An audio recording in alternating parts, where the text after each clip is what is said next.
I would like to call our regular monthly board meeting to order. And Fred, I'm gonna get you All right. read our I motion. move Randolph County Board of Education in closed session pursuant to North Carolina General Statutes 143, 318, 11A1, 3, 5, and 6 to preserve the attorney-client privilege to discuss confidential personnel matters protected by the NC General Statute 115C. All right, we have a motion, have a second. Second. All those in favor say aye. Opposed? All right, we're in closed session.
Dennis Hampton, where's he at? Hey, Dennis, okay, good to see you. I'm thinking, Dennis wanted me to call out a couple of the older guys here tonight, so myself and him, but it's hard to believe we've been this long, this many years. But, gosh. But anyway, hey, we appreciate everybody coming tonight, and everybody, the good job you all guys are doing, going to school. We're recognizing you all, we're proud of everybody, and I just learned when I come in tonight, I want to mention, our Teacher of the Year this year, Mark Walker. I just found out he's going to the districts, I think it is, like being interviewed for that, and we're certainly pulling for him. I'm excited. I hope he continues on. He's a great guy and makes such a difference in so many kids' lives. But wish him the best. If you're listening tonight, Mark, we certainly wish you the best. I'm proud of you. At this time, I'm going to ask Mr. Burgess, will you lead us in the word of prayer, please?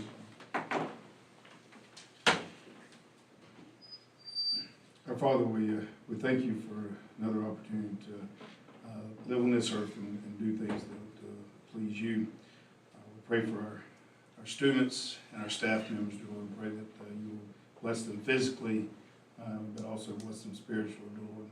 We pray that your will will be done in their lives.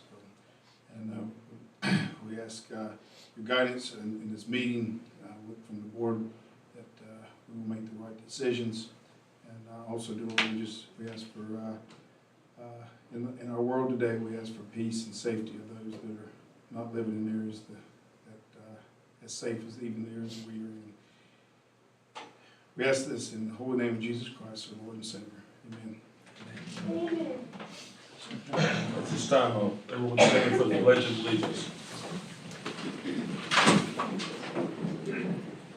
Pledge allegiance To the flag of the United States of America, and to the republic for which it stands, one nation, under God, indivisible, with liberty and justice for all.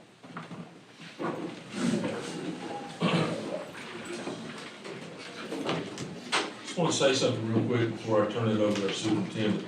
I had the privilege the other night of attending a pep rally at Ramblin' High School. And I was just noticing, all these kids come together. There was a bunch of kids there. You read stories or hear stories in other counties where things like that go south and not everybody's behaving, and sometimes it can get quite scary. But I just went home with a good feeling about how everybody behaved and acted together, and that seems to happen a lot in Randolph County high schools and schools. And that's something to be proud of, that you can send your kids out to an event or something, and hopefully it stays that way in our school system, and you don't have to worry, and you're having a good time, safe and all. And anyway, I just appreciate all you guys. I just wanted to mention that because we're lucky to have it where you can go out like that and have a good time. At this time, I'm going to turn it over to Dr. Gainey for some comments. Thank you, Mr. Cook. Just want to share a couple events that occurred in the past month. Again, we had our annual elected officials picnic on September 28th at Frankville Riverside Park, and I just always enjoy going to that event, appreciate being invited to that event, meet many special people in our community.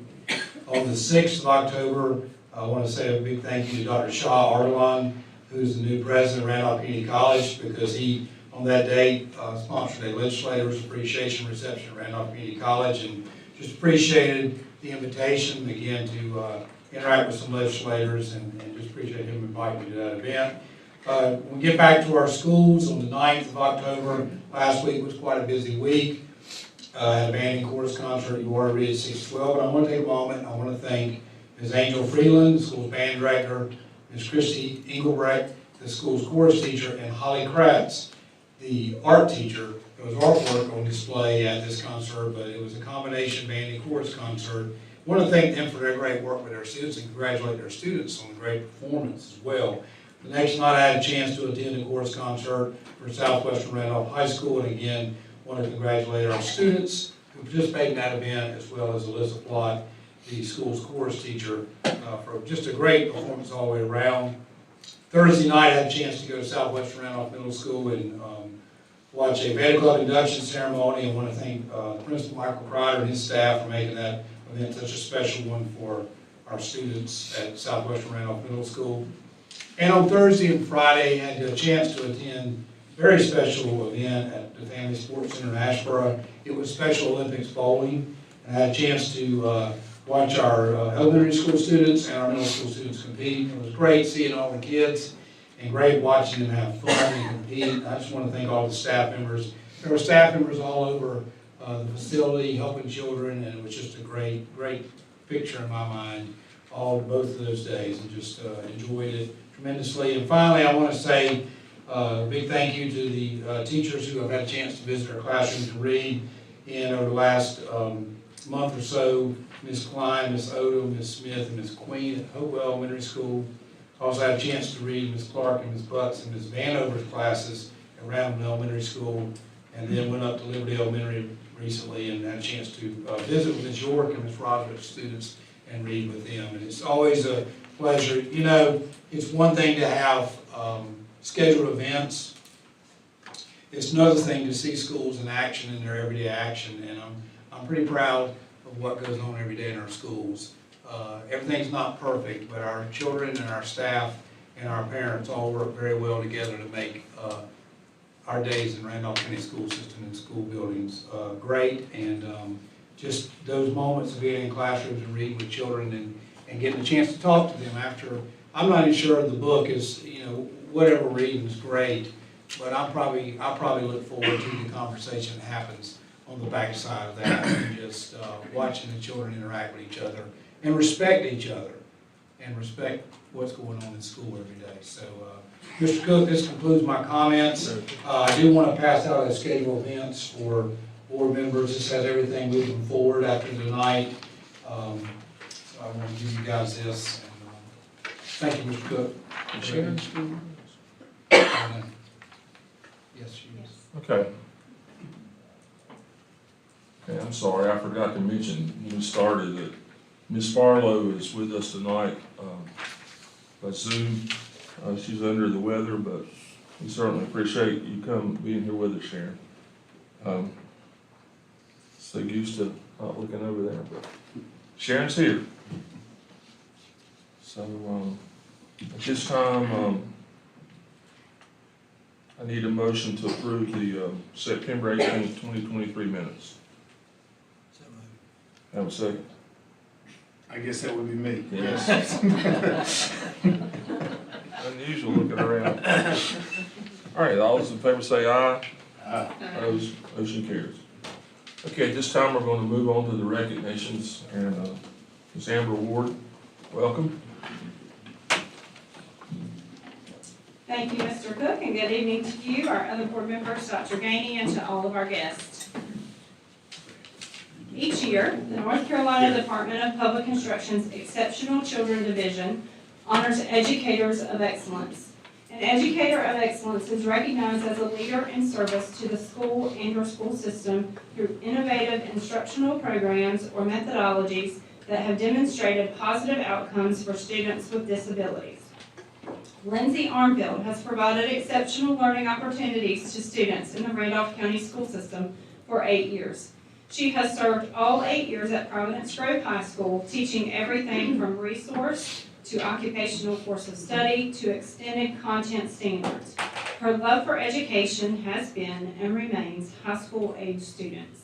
There is no way to describe what Lindsay Armfield does on a daily basis without the word amazing. She serves students who follow the extended content standards and mentors, officially and unofficially, other EC teachers, while also handling the duties as the EC department chairperson for Providence Grove High School. In addition, she demonstrates the ability to work alongside teachers to assist with the curriculum and instructional needs of all students. Long hours are spent by Lindsay Armfield carefully planning individualized lessons as well as individualized education plans, IEPs. Finally, the relationship and rapport she builds with her students and families are simply astonishing. Lindsay Armfield is an integral part of Providence Grove High School and the Randolph County School System. Her work ethic, knowledge, and skill set are invaluable. She is very well respected by the staff members and community at Providence Grove High School. Lindsay Armfield, Extended Content Standards Teacher at Providence Grove High School, please come forward to be recognized as the Randolph County School System's Exceptional Children Educator of the Year.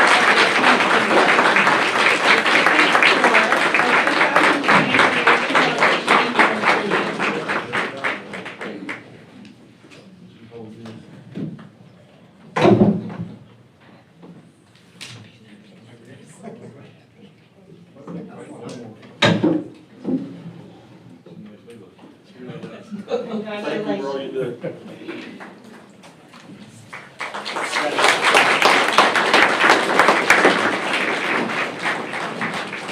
Now I have the honor this evening of recognizing the Randolph County School System's Principal of the Year for the 2023-2024 school year.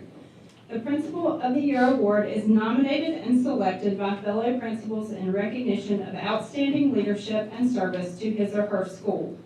Ashley Barr, principal of Randleman Elementary School, has a BA in Elementary Education from UNC Chapel Hill, Master's in Educational Leadership from High Point University, and licensed as principal K-12, Elementary Education K-6. Ms. Barr began in the Davidson County School System as a teacher in 2003, moving to lead teacher in 2010, assistant principal in 2012, and principal in the Davidson County School System in 2017. She came to RCSS in 2019 as Randleman Elementary School's principal, where she has been ever since. Ashley Barr, principal of Randleman Elementary School, if you would, please come forward. Our Board of Education would like to present you with a special certificate for being selected as our Principal of the Year for the 2023-2024 school year.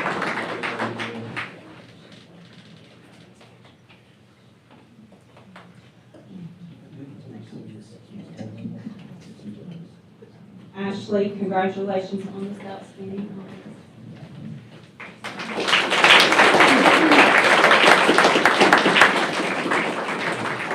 It's now time to recognize our STAR employees for October. The Randolph County School System STAR Employee Award recognizes school employees who take responsibility, exhibit good character, and serve students on an ongoing basis. Each of our 32 schools awards 2 STAR employees each school year.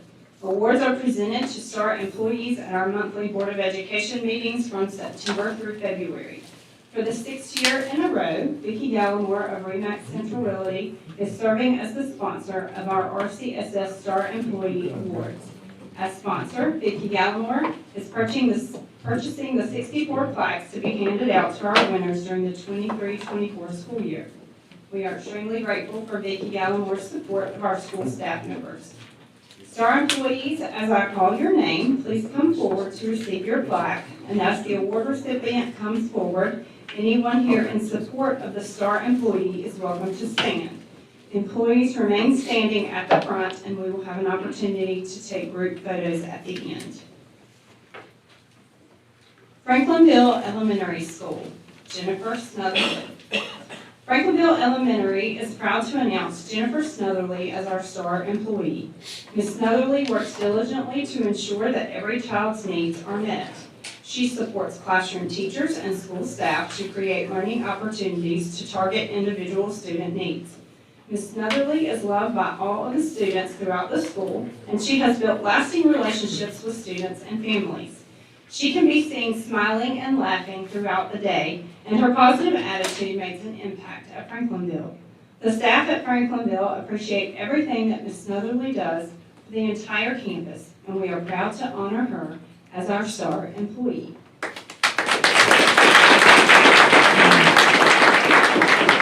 Chapel Elementary School, Christy Waddell. Grace Chapel would like to recognize cross-categorical teacher Christy Waddell as our STAR employee for October. Ms. Waddell has immense knowledge in so many different educational areas. She consistently goes above and beyond to make her students, their families, and her colleagues' lives better. She always seeks to understand and to be understood.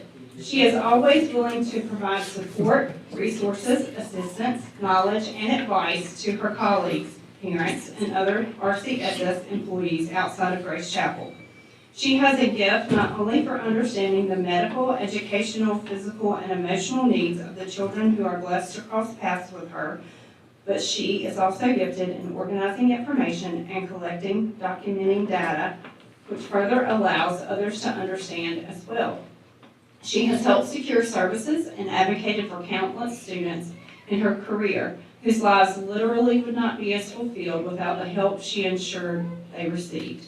Ms. Waddell is truly a star at what she does. Congratulations, Christy Waddell, on being named Grace Chapel's Star Employee for October.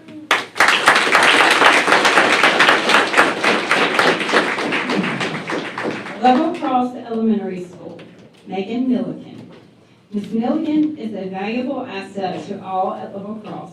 She is flexible and willing to step in and do whatever is needed to support all teachers and students. She has taken on the role of backup testing coordinator and works directly with our MTSS coordinator to ensure student interventions are being completed with fidelity. She always has a positive attitude and is always willing to learn new things. We are blessed to have Ms. Milliken as part of our Lion family.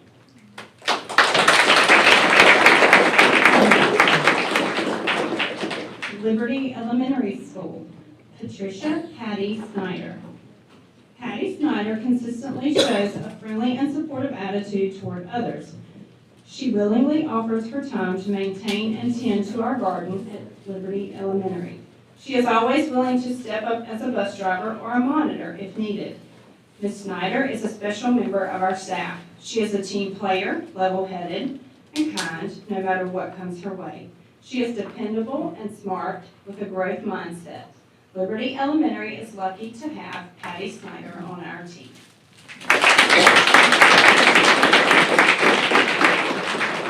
Northeastern Randolph Middle School, Tonda Henson.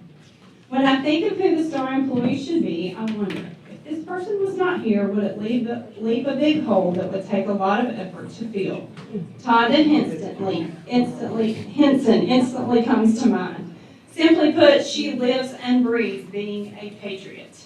She puts outstanding effort into creative, engaging, and relevant lessons for her students, striving to move them forward in their learning. Her caring and nurturing attitude is appreciated by her students, and her efforts to make learning fun are notable. Ms. Henson's commitment to our sports program is evident in her multiple county cheerleading championships. Additionally, you won't find anyone with more school spirit. She is willing to go above and beyond to make Spirit Week and pep rallies amazing. Tonda puts her heart into everything she does, and she will help anyone in the school who needs it. Ms. Henson is a true patriot, showing exuberant and enthusiastic school spirit, and is an overall wonderful model for the school community. If anyone new meets Ms. Henson, it should not take them long to understand that she is a significant part of our school, and our school is a significant part of her.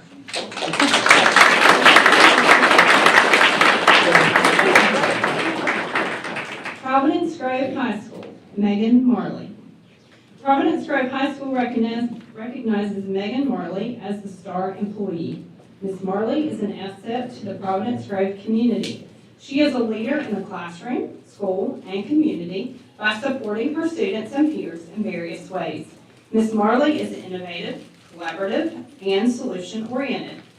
She is a positive light in her students' and colleagues' daily lives. Prior to teaching, Ms. Marley had a career in business but has found her calling in the world of education. She holds students accountable and has high expectations, but establishes and fosters relationships with students that extend beyond the classroom. Students have shared that she builds and instills trust with them, and she is always there to lend an ear while also ensuring they succeed in class.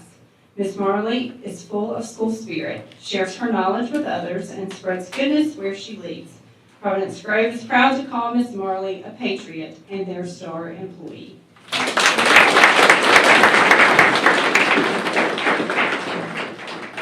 Ramsor Elementary School, Melissa Huzzy. Ramstor Elementary is proud to recognize Ms. Melissa Hussey as our star employee for October. Ms. Hussey is a teacher assistant in Ramstor's cross-categorical classroom. Day in and day out, Ms. Hussey presents a smiling face and an exuberant demeanor toward her students. She takes pride in establishing relationships with students throughout the school. Students want to be able to visit the cross-cat classroom to see Ms. Hussey. Within the classroom, Ms. Hussey consistently looks for ways to meet the needs of all her students. They absolutely love her and know that she wants nothing but the best for them. In summary, Ms. Hussey is a dedicated employee who helps to contribute to the positive culture and climate at Ramstor, where students come first every day.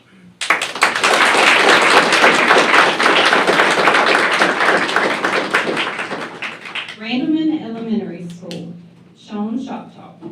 Mr. Shoptaw is a breath of fresh air at Randleman Elementary School, where he recently joined as the new assistant principal. In a short time, he has made an indelible mark with his kindness, compassion, and remarkable ability to forge strong relationships with both students and staff. Mr. Shoptaw's warm and approachable nature has endeared him to everyone he encounters.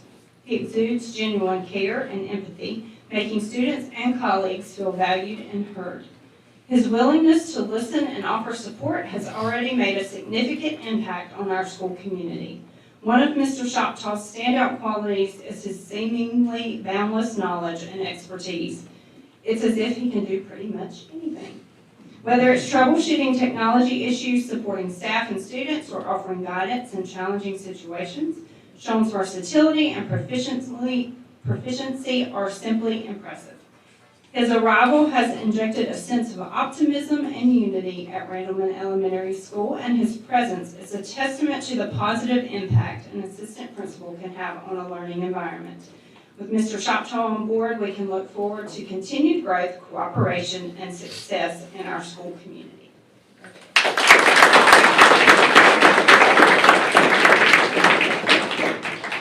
Randleman High School, Sarah West. Randleman High School proudly honors Sarah West as our star employee. Ms. West is a dedicated teacher within our EC department. Her colleagues describe her as having the kindest heart on the planet and as someone who is uncompromising in her academic standards. Her students say that she takes the time to explain and that they always feel welcome and like they matter when they are in her classroom. Her uplifting spirit and positive attitude encourage her students to want to try harder as she helps them to recognize their potential. She teaches her content, but even more importantly, she works diligently each day to help her students become better people. She handles teaching in the same way that she handles life, with grace, positive energy, and kindness. Sarah West is a light to us all and is a constant source of encouragement to our students and staff.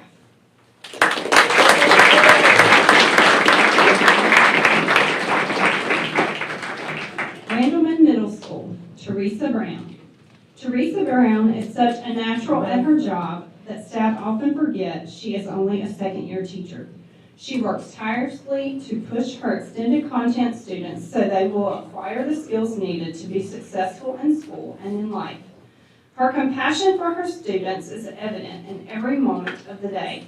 Regardless of the challenges she faces, Teresa has a smile on her face and is a model for our whole school community. Her words are encouraging and positive, and her students know she loves them. She is a problem solver and won't settle for anything less than excellence for all her students. Colleagues admire her resilience and dedication. We are excited to select Teresa Brown as the RMS Star Employee for October. Congratulations. We're going to get a picture.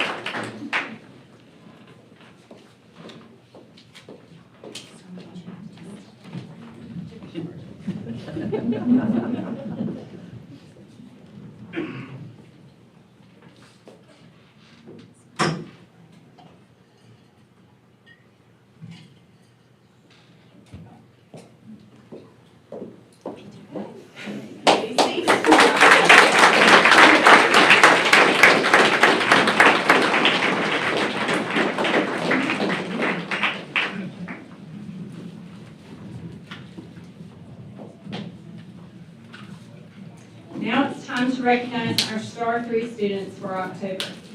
The Star 3 program honors students who are respectful, responsible, and doing the right thing. The criteria for selection could include being a role model for others, making positive accomplishments inside and outside of school, good attendance, passing grades in spite of obstacles in life, good behavior, and nomination from a faculty member. We again want to extend our gratitude to our Star 3 sponsor, Wayne Thomas Chevrolet, who will purchase the 96 Star 3 student plaques to be handed out during the school year. We are grateful for their support of our students. And now for the presentation of the Star 3 awards. Students, as I call your name, please come up to the front to receive your plaque and remain at the front until all students have come forward. Parents, other family members, or anyone else here in support of the student are welcome to stand. After all the students have come forward, there will be an opportunity to take photos at the end.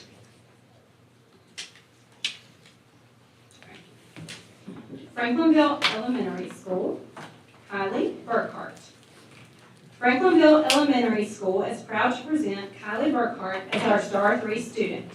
Kylie is a sweet child and always has a smile on her face. She is a model student of how Franklinville Cardinals strive to soar. She is always willing to lend a helping hand and has a genuine concern for others. Kylie always gives her best at everything she does and overcomes any obstacle she faces. She loves school and is a joy to teach. We are so thankful to have Kylie Burkhart represent our Cardinal family as our Star 3 student.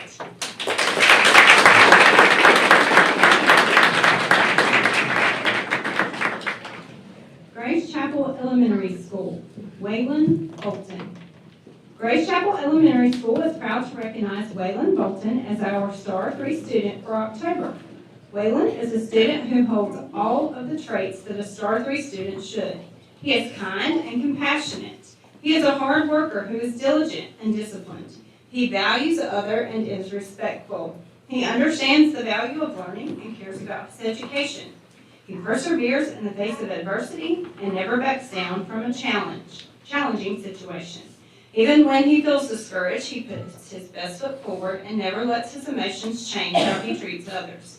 He is honest, even when it isn't to his benefit. He is humble, but with the qualities of a leader. His thirst for learning and achieving academic excellence is inspiring. He possesses all the qualities of a Star 3 student. Congratulations, Waylon, for being Grace Chapel's Star 3 student for October.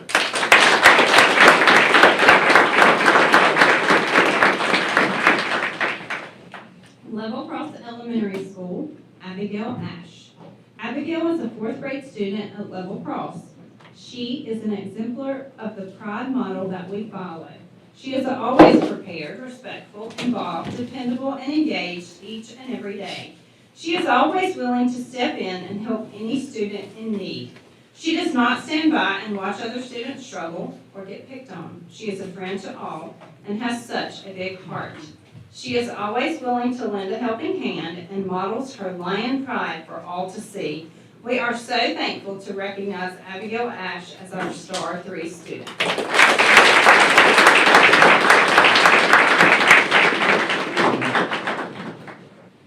Liberty Elementary School, Jocelyn Hernandez Garcia.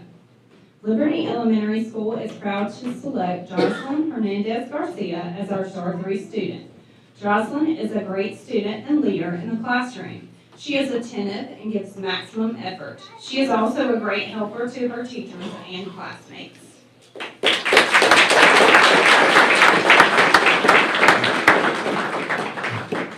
Northeastern Randolph Middle School, Alyssa Mesmer is sick and unable to attend tonight.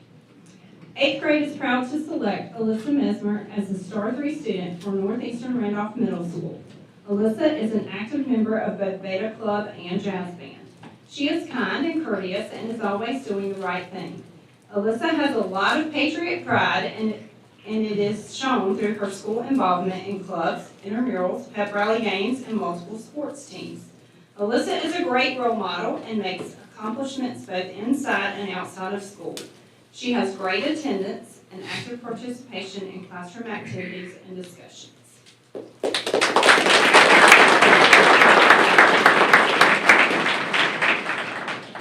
Providence Grove High School, Brayson Benson. Providence Grove High School proudly honors Brayson Benson as a Star 3 student. Brayson epitomizes the essence of a Star 3 student and is a productive member of the PG community. Brayson not only excels academically, but also serves the school in many ways. Brayson is an office helper, a member of the yearbook class, and a school-wide social media team member. He is also the talent show coordinator. Brayson is always the first to offer help whenever someone is in need and focuses on promoting positivity. Brayson has plans to attend Appalachian State University to major in history, arts, and writing. His hobbies include history, film, writing, and model trains. Brayson is hardworking, dedicated, responsible, and reliable. The Providence Grove community loves Brayson, but Brayson also loves being a member of the PG community. When asked, he shared that the community's kindness is his favorite part. It is obvious that he is dedicated to making every day Patriot Day.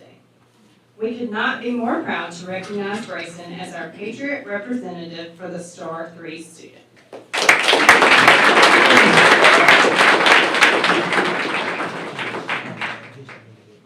Ramseur Elementary School, Marcela Torres. Ramseur Elementary is proud to recognize Marcela Torres as our Star 3 student for October. Marcela is a new 5th grade student at Ramseur. She has quickly demonstrated what it takes to be a Ram. She respects others, accepts responsibility, models kindness, and always strives for success. She comes to school each and every day ready to learn and has exhibited exceptional academic skills, especially in writing. According to her teachers, Marcela is an amazing writer. Marcela has a desire to learn, a positive attitude, and a willingness to help those around her. She is truly exceptional, and we are honored to have her at our school.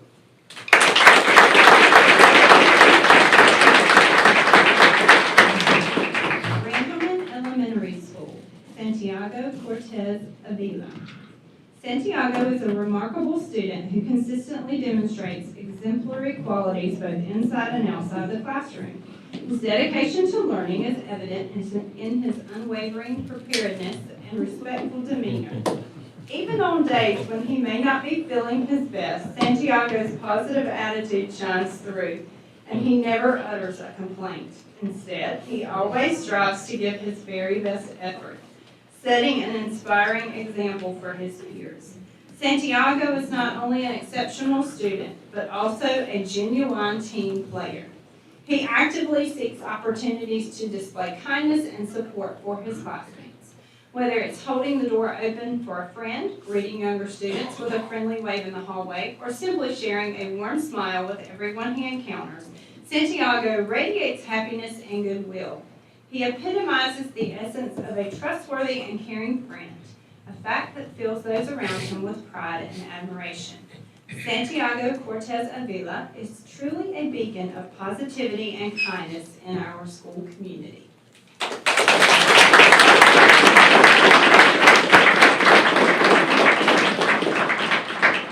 Randleman High School, Andrew Duncan. Randleman High School is proud to recognize Andrew Duncan as our Star 3 student.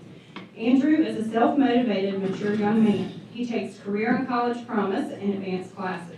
He is an amazing example of a student athlete and role model. He has volunteered as an avid tutor this semester, working with 9th and 10th grade students. He challenges his avid students when they are presenting tutorials each week, asks great questions, and encourages collaborative discussion. He also has worked with the other tutors to create fun, engaging team-building challenges for Avid's Framework Friday activities. The students love working with him. Several teachers nominated him for this recognition, sharing that he is one of the finest young men that they have ever met. Andrew richly deserves this honor, and Randleman High School is proud to have him as part of our Tiger Nation family.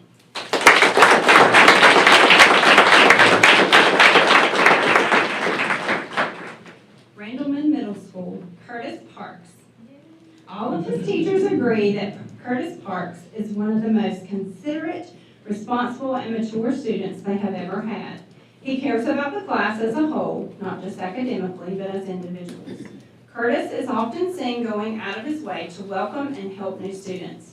Because he is so selfless, he does not seek recognition for himself, but instead lifts up his classmates to ensure they get the accolades he feels they deserve. Curtis sets extremely high standards for himself and pushes himself to be the best student and person possible. His attitude is continually positive, and he shows kindness and respect toward everyone he comes in contact with. For these reasons and many more, RMS is proud to select Curtis Parks as our Star 3 student for October.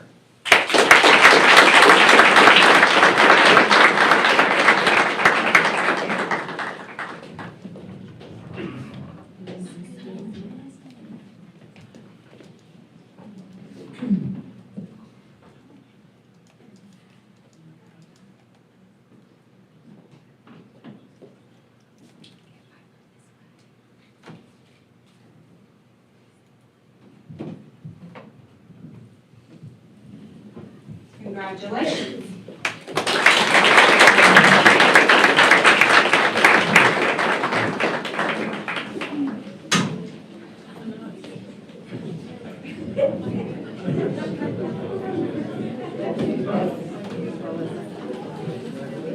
I thought you were giving me a second.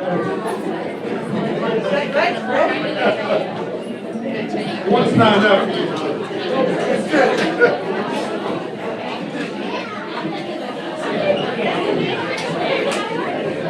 I don't know, like, is he here? He asked me last week. I literally saw him from the mountain. My husband is actually cooking. Apparently she's very good. I try not to laugh because I'm looking at her.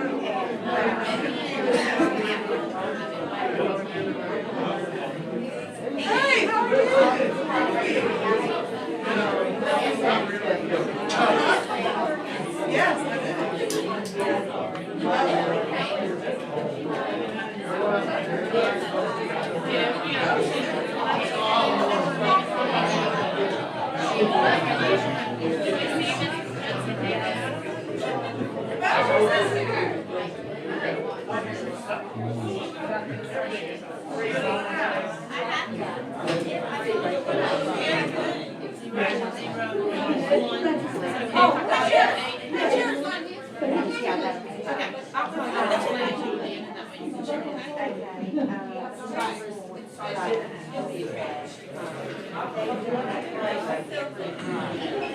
I do good, but I don't think it's that long or anything like that. I know they will wear us to eighth grade that we didn't see the side stage.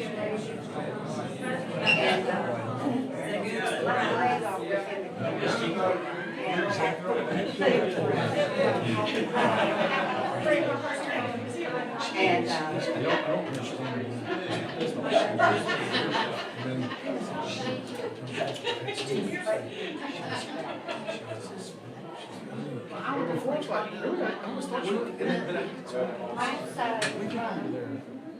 After her mother decided to do virtual, she didn't contact the school. I asked the day after the day,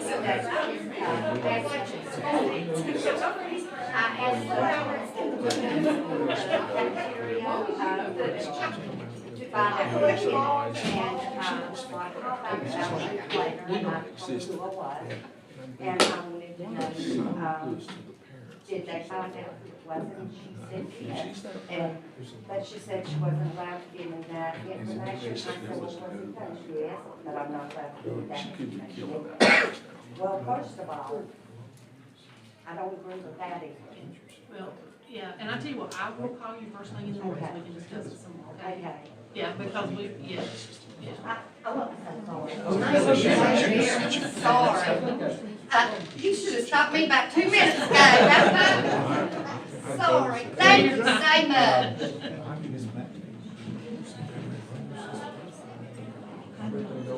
No, All right. You notice, I couldn't help but notice, where's Amber? Is she behind? Is she still here? she, Is she leaving? she knows how to clear out a She room. knows how to kill.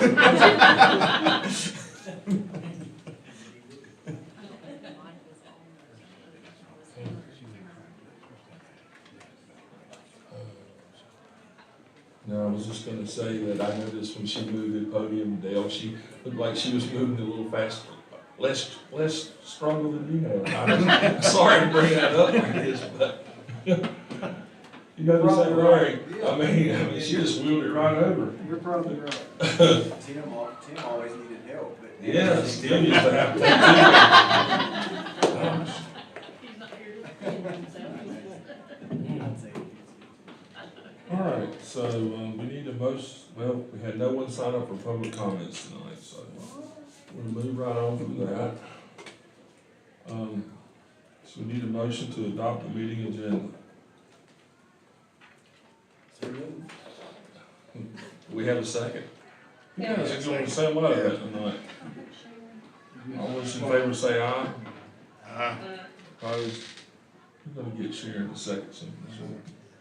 All right, we'll move on. Dr. Gaines for information items. Okay, board members, I have several gifts tonight, run through these. First gift on September 14, Carrie Cole, principal of Coleridge Elementary School, made me aware of a gift in the form of 2 signs given to her school to replace the current signs outside the school's gym and main office. These signs were of a value of $400, and I accept this gift on September 15 on behalf of the school system. Also, next gift is Farmer Elementary School. Between September 18 and October 9, I have received 4 different emails from Judy Cagle regarding gifts. They are as follows. Gifts to Farmer Elementary School. The Farmer Centennial Club gave the school $330 to be used for supplies for regular education students and special education students. I accepted this gift on September 18. Also, B&B Power Sports gave the school $200 for the purchase of the school's book vending machine. I accepted this gift on September 28. Oliver Rubber gave the school $2,500 for the purchase of the school's book vending machine. I accepted this gift on October 2. And finally, McDowell Lumber Company donated $1,000 for the purchase of the school's book vending machine. I accepted this gift on October 9. All of these gifts are information items since they are $5,000 or less, as was the Coleridge gift I just mentioned earlier. Next, we have several gifts to Level Cross. During the September 21 to September 29 time period, Christy Rowland made me aware of 2 gifts received by our school. One was Pleasant Garden Baptist Church, gave the school $2,000 to be used for the school's backpack program and for Christmas cheer. I accepted this gift on behalf of the school system on September 21. The other gift, Mount Lebanon United Methodist Church donated $510 to the school, and the use was unrestricted, so the school has flexibility to determine its use. And I accepted this gift on September 29. And again, both of these are less than $5,000, so they are information items. The next gift is to Liberty Elementary School. On September 14, Corey Colt made me aware of a gift in the amount of $100 given to the school by the Christopher Roney family. And the use of the gift is unrestricted, so the school has flexibility to determine its use. I accepted this gift on September 14. Again, information item due to being $5,000 or less. Next, we have several gifts to New Market Elementary School. Justin Pugh made me aware of these gifts on September 29. The first gift was from Mount Lebanon United Methodist Church, $510 to use for school supplies. And I accepted this gift on September 29. And also, Mount Lebanon United Methodist Church gave school supplies to the school that had a value of $50. I accepted this gift on September 29. Both of these are information items due to being $5,000 or less. Next, we have a gift from Northeastern Randolph Middle School. On October 9, Anthony Grosh made me aware, principal made me aware of a gift from Pleasant Garden Baptist Church in $2,000 to be used to support the backpack program to assist families in need. I accepted this gift on October 9. Again, it is the information item due to being $5,000 or less. Next gift is to Randall Elementary School. September 29, Ashley Barr, the principal of the school, made me aware of a gift in the amount of $510 from Mount Lebanon United Methodist Church to be used for school supplies. I accepted this gift on September 29. Next gift I have is to Randall Middle School. On September 25, Melanie Ritchie, principal of Randall Middle School, made me aware of a gift to her school in the amount of $510 from the 1199 United Methodist Church. The use of this gift is unrestricted, so the school has flexibility to determine its use. And I accepted this gift on September 25 on behalf of the school system. And then the final gift, Tabernacle Elementary School, I was made aware of that on October 3. Beth Davis, principal of the school, made me aware of a gift in the amount of $300 by an anonymous donor to be used for a school's backpack program. And I accepted that gift on October 3 on behalf of the school system. So like the previous gifts, the last three gifts were $5,000 or less of their information items tonight. So board members, that concludes my list of gifts, and appreciate everything that members of the community and different groups are doing for our schools. So appreciate that. I want to make you aware of those gifts tonight. Thank you, Dr. Gary. Were you here for like STAR students or No, we're here for the meeting? Yeah. Okay. All right, well, moving on to curriculum and instruction, Ms. Waddell.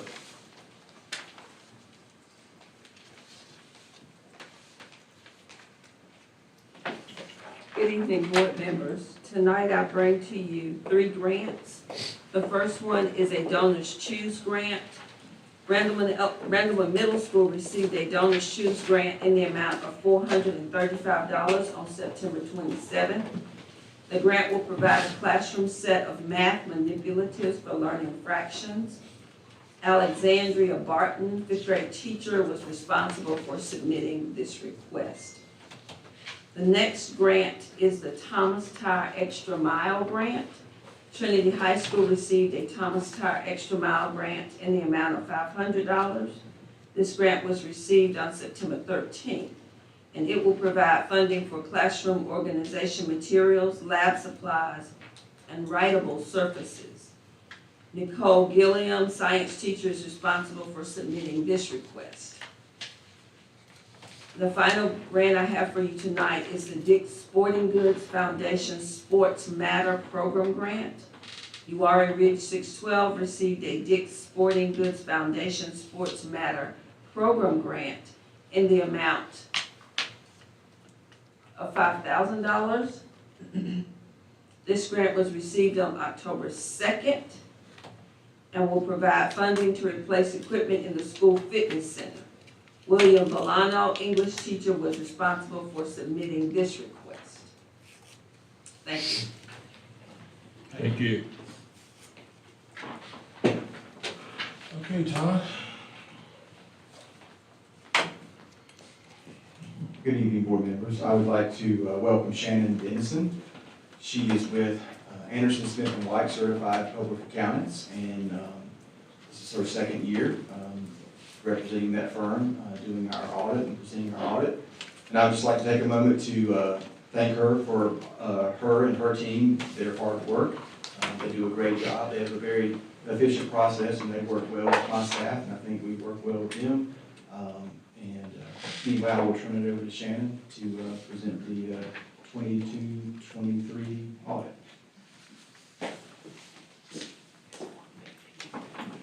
Todd. Chairman, board members, Dr. Gainey, I'm excited to be here again this year and present to you the 22-23 audit. As Todd mentioned, everything went very smoothly between both of our staffs and the whole audit process. Everything we asked for, they did an excellent job putting together. So wanted to report, we have an unmodified opinion on your financial statements. That's the best opinion that you can receive on a set of financial statements. So excellent job on receiving that. You have received a bound copy of the statements as well as a separate letter. I'm going to kind of go through some of the highlights. If you have any questions, I'm available for any questions, either tonight or if you come up with questions later, feel free to reach out. My information is within the statements. So your separate letter is a required communication letter. That's a letter we're required to issue with every audit. The most important piece of that letter is that we had no disagreements with management, that anything that we recommended or they thought, we agreed on. Anything, as I mentioned, that we requested, they were able to provide. The significant accounting estimates that we reported in the statements are the same two estimates that we report on every North Carolina school board. So no additional estimates or nothing out of the ordinary, and no misstatements. So looking at your revenues, expenditures, and change in fund balance, in your general fund, you had about a little over $31 million in revenue, and you increased your fund balance by about $2.5 million. So your ending fund balance is about $9,600,000, which is going to be really impactful as we move into further into the discussion about kind of the COVID funds and where the district's going from there. In your capital outlay fund, you used about $427,000 of your fund balance, so your remaining fund balance is about $1.8 million.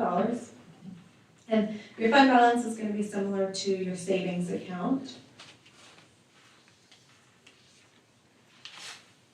Of your $9.5 million unassigned fund balance in your general fund, about $7.4 million of it is completely unassigned. About $491,000 is restricted for the Trinity Archdale tax district.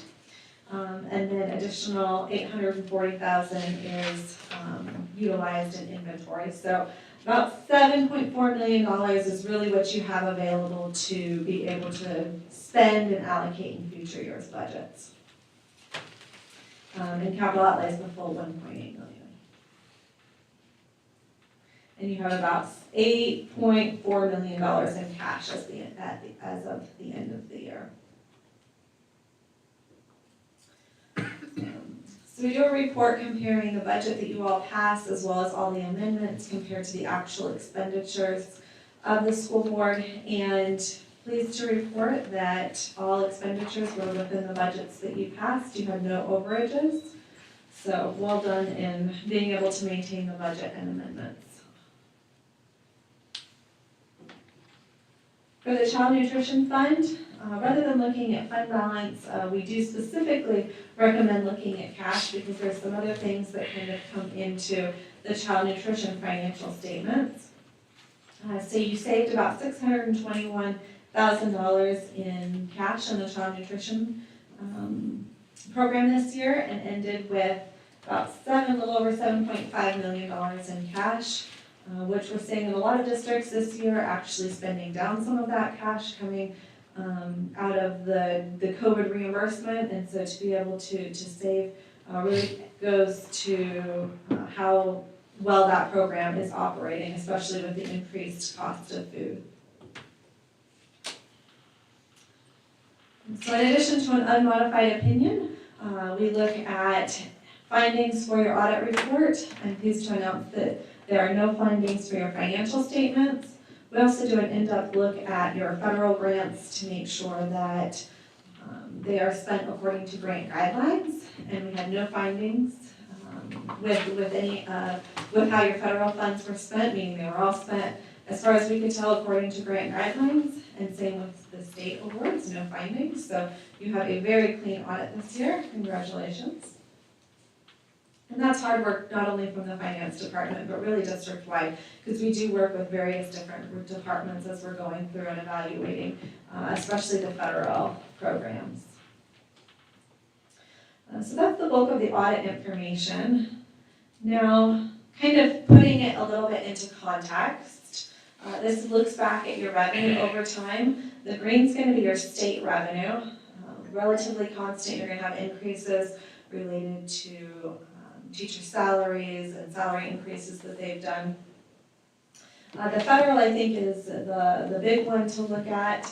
And you can see kind of pre-COVID where your federal revenue sat, and then you see COVID, how much of your budget increased because your federal budget increased. And that's going to be primarily related to the COVID revenues that you received. Your county revenue is going to include your general as well as capital outlay. So as you were building the school, you had increased revenue in that area, and then as it was completed, that revenue, as expected, went down.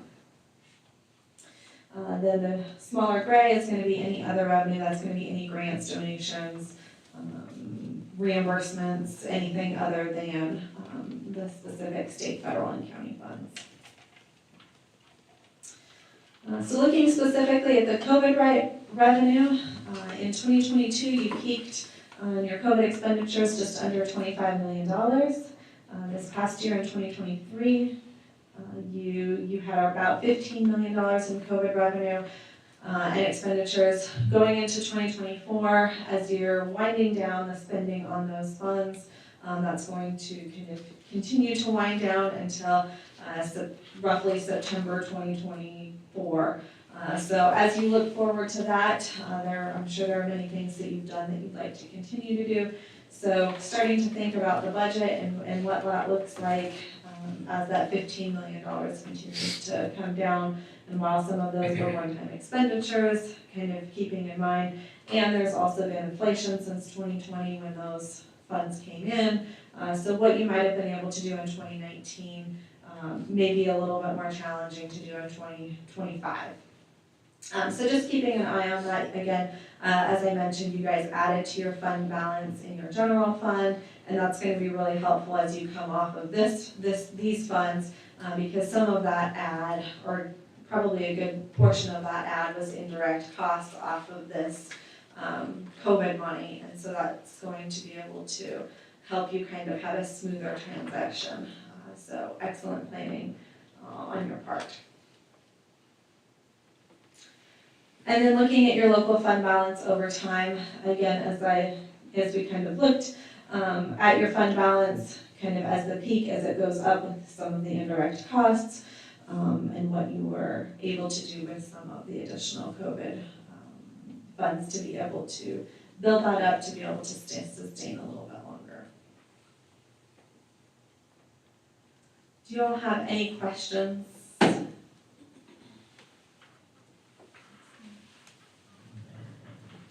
Thank you very much. Thank you. Unmodified. Unmodified. Yeah. No questions when it's unmodified.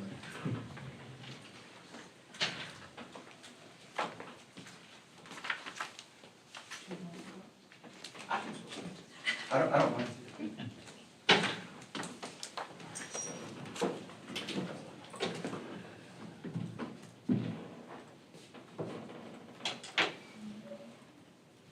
Okay, board members, I think the memo is first, right, the $50,000, is that correct? So, per board policy 6420, this is our monthly information item for any contracts or contract amendments in the amount of more than $50,000, I should say. And so tonight we have four. The first one is Caroline Thomas, LLC. Those are bus repair and replacement parts. That's a blanket purchase order for $65,000. Then we have Campbell Oil Company, diesel fuel and gasoline, $100,000. That's another blanket PO. Tiber Creek, servers, 4 servers and switches associated with that, $171,448.82. And the last one would be 2 driver education vehicles from Modern Toyota Bashboro, $53,909. So those are the 4 we have this month. Any questions on those? Okay, so we'll move on to the first quarter finance and budget update. Tonight we will do our normal schedule, revenues and expenses for all the funds. And then we'll look at, briefly look at the state budget and what that, some highlights of that for this year, for 23-24. And then we'll do our charter school enrollment slide, cash balances and areas to watch. Okay, so we'll start with the state funds. And basically, these slides will look a little different just because we won't have the allotments yet because the state budget was delayed. I put in the slide that they should arrive mid-October. Actually, we will get our initial allotments either Wednesday or Thursday of this week. And then hopefully we'll get our federal allotments at some point next week. So we'll get those initial allotments, and then so that way I'll have some more detailed information for you. Actually, it won't be me. Marty will have more detailed information for you in January, as far as the state allotments go. So, keep in mind that the expense is based on 22-23 salaries and retirement, matching rates. So the expense is gonna be a little bit lower than it typically would this time of the year because we haven't put the raises in yet. We are doing, new salaries this month and the retro pay because they go back to July. For anyone employed July 1st or later, they'll have retro adjustments. So just kind of keep that in mind as we look at these numbers in all the funds, that they're still based on last year's salaries. New retirement rate, matching rate is 25.02%. That goes into place this month, and there'll also be retro on that to go back. So that's another little piece of the expense that'll be higher in that second quarter, those second quarter numbers. Okay, so then we can go ahead and look at, on the state side, we'll look at our expenses without looking at the allotments, but we spent a total of $23.1 million, almost $23.2 million in the first quarter from state funds. The way the major categories there, the way it broke down, almost $9.8 million in classroom teachers, central office administration, almost $332,000. Non-instructional support areas, $1.3 million. Principals and assistant principal salaries and benefits, $1.1 million. CTE program, $1.2 million. Teacher assistants, $980,000. The EC programs, $1.8 million. In transportation, we spent $1.1 million, and of course that's with a limited window because of the summer is in this first quarter, of course. And then LEP programs, almost $200,000. Once again, overall expenses in all funds, especially the state funds, is always going to be lower in the first quarter due to the July payroll, which is a relatively small payroll, the smallest one of the year, in fact. So we'll go ahead and move on over to current expense. This would be funds 2 and fund 8 making up the current expense data. So first quarter revenues, $5.6 million. This slide's going to look a little strange. I'll explain it to you. So I've got total revenues at 5.6, but our county appropriations at 5.9. But I'll tell you why in just a second. Those numbers look kind of strange. Fines and forfeitures within the first quarter came in at $269,000. The local driver education fee, that's the parent fee, $16,510. So when we look at first quarter revenues this year compared to first quarter last year, in the first quarter brought in almost $6.5 million. So we're sitting there with a decrease of $883,000. But there's a reason for that.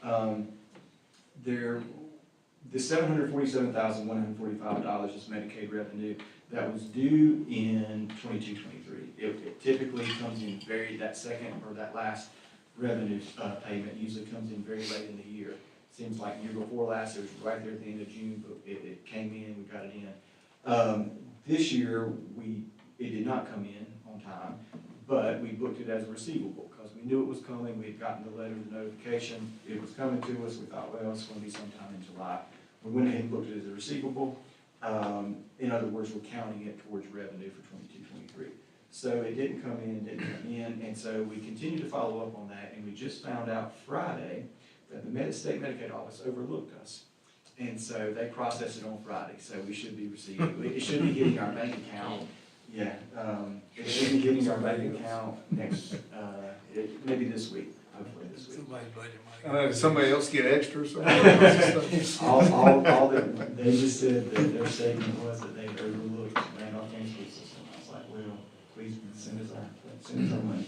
So, in other words, the reason why that revenue, if you go back up, Shannon, the reason why that our total revenue I'm showing is 5.6, but I'm showing county appropriations are like 5.9, so that looks backwards or looks weird. It's because I had to do a reversal entry for that 747, basically, which reduced our overall revenue, but when that money comes in, it's going to hit all in the second quarter, so it'll all balance out. So, just want to kind of explain that. But it's because of that Medicaid revenue. But even with that, first quarter expenses came in at $4.4 million, and even with that, entry that'll get fixed when we actually get our money this week or next week. We still had revenues in excess of expenses by $1.1 million, which is typical because once again, you have that lower payroll in the first quarter with that month of July. Plus still using 22, 23 salaries and benefits. So once again, that's, it's a little misleading, revenues in excess of expenses that much. So that'll kind of come back down to earth a little bit in the second quarter. All right, on the federal side, first quarter expenses in all the federal programs was just under $3.6 million. And so the way that breaks down between what I call regular programs, CTE, EC, Title I, almost $1.8 million, and then almost that same amount in COVID-related programs. So that 3.5 in expenses is pretty much evenly split between regular federal programs and COVID-related federal programs. So right now, to begin the year, we still have 11 COVID programs on the books. SRT, you've heard me talk about SR1, SR2, and SR3. Those were the big pots, and individual programs within each one of those. So SR2, those programs expired in September 30th. We still have a liquidation period that if we needed to pay anything out, we have that period through the end of December. But basically we've wrapped that up. SR3 set to expire, Shannon alluded to it, SR3 is set to expire next September 2024. We have that liquidation period of December 31, 24. As far as SR3 programs, the big program, the largest one is PRC 181. To begin the year, $15.4 million in that program, currently being used for positions, staff development, and technology. And so all of that money is budgeted out. So we will be keeping track of that and seeing how that goes through the remainder of the year. And once again, we'll be wrapping that one up no later than September 30th of this coming year. Okay, capital outlay. First quarter revenues came in at $541,368. Compare that to last year, pretty much right on target for last year. Decrease of $3,035. That's mainly due to we lost a few students to the city in terms of the ADM shift, the percentages there. So that's mainly due to the county appropriations for capital outlay. Go back up one. Yes, okay, I'm sorry. First quarter expenses were almost 1.3 million, which is typical because we're trying to do some projects in the summer. We also, I think we still had a few projects that were carrying over from last fiscal year that we were finishing up in this first quarter. So it's very normal to have a lot more expense than we do revenue. So almost 1.3 million in expenses. Breaking that down between the major categories, $458,000 is what we spent in some roofing repairs and replacements, some contract painting, $155,000, finishing up some HVAC projects, $116,000, just some general building repair, $83,000. And if we compare, we spent 1.2 this quarter. Last year, this time we had spent just over $1 million. So pretty much right on par for what we typically do in the course of that first quarter, including that summertime. So that expenses in excess of revenues, that's not to worry. $746,000, we spent more than we brought in, but that's typical because we are going to get our revenue and capital outlay equally for the most part, throughout the year because the main source is the county appropriations. All right, school nutrition, first quarter revenue is $1.5 million. Last year, $1.37 million. So a little bit higher revenues compared to last year of $137,000. We spent about 1.4 in the first quarter. It breaks down, most of that was salaries and benefits, $750,000. Food, $380,000. All the supplies that go along with the food and the processing, $41,000, and then furniture and equipment, $15,000. Last year we spent $1.4 million in the first quarter, so we're pretty much right there on target. Revenues in excess of expenses, basically kind of broke even for that first quarter, $35,587. AT tax, first quarter revenues, 1.755. Last year, that's up a little bit from last year at 1.669. 86 more thousand in revenue when you compare quarter over quarter. First quarter expenses, 391,000. Salaries and benefits were the majority of that, right at 200,000. Some supplies and software, 42,000. Computers, equipment, furniture, 128,000. First quarter expenses last year, up quite a bit, 97,000 more than we spent last year. And revenues in excess of expenses, $1.3 million. That's a little misleading also because September is the big month for the tax revenue to hit our bank account, basically, or to get that appropriation from the county as it comes in. So that is, that will not look like that in the second, third, fourth quarters in terms of revenues, and that's in excess of expense. Okay, couple slides on the state budget, just a few little highlights here. So the budget became law on October the 3rd, and the salary increases go back to July 1, they're retroactive back to the beginning of the fiscal year. So the way the teachers and the instructional support salaries worked out, the range was 2.04 to 7.67. It depended on your years of experience and where you were on the scale. The average combined increase for the biennium, so for this year, for 23-24 and for 24-25, it averages out for all teachers and instructional support to be 7%. The assistant principal salary schedule basically follows the bachelor schedule. It's 19% higher on each step, so the range of your increases are the same as the teachers and instructional support, 2.04 to 7.67. Principal schedule, there's a 4% across the board increase effective July 1. For 24-25, in the second year of the budget, there's another 3% increase scheduled across the board. But remember, for principal salaries can change twice a year. They can change July 1 based on a state increase across the board, like this one, 4%. Then they can also change again on January 1 because that's when you use the growth scores and the ADM for the current year to determine the salary. So come January 1 of 2024, what we're under right now is, what we'll be under then will be a best 1 and 2 growth score. So they'll look back at the 21-22 growth score and the 22-23 growth score. Whichever is the better score is what the principal salary will be based on starting in January, and that would be January 2024 through December 31st, 2024. And so then next January 2025, it'll be best 2 out of 3 window. It'll be back, and that was what it was prior to COVID. They had set up the system so it was your best 2 out of 3 scores. They looked at that window, and that's what they're getting back to. If you recall, the current salaries that we're operating under right now for principals, it just looked back to 21-22.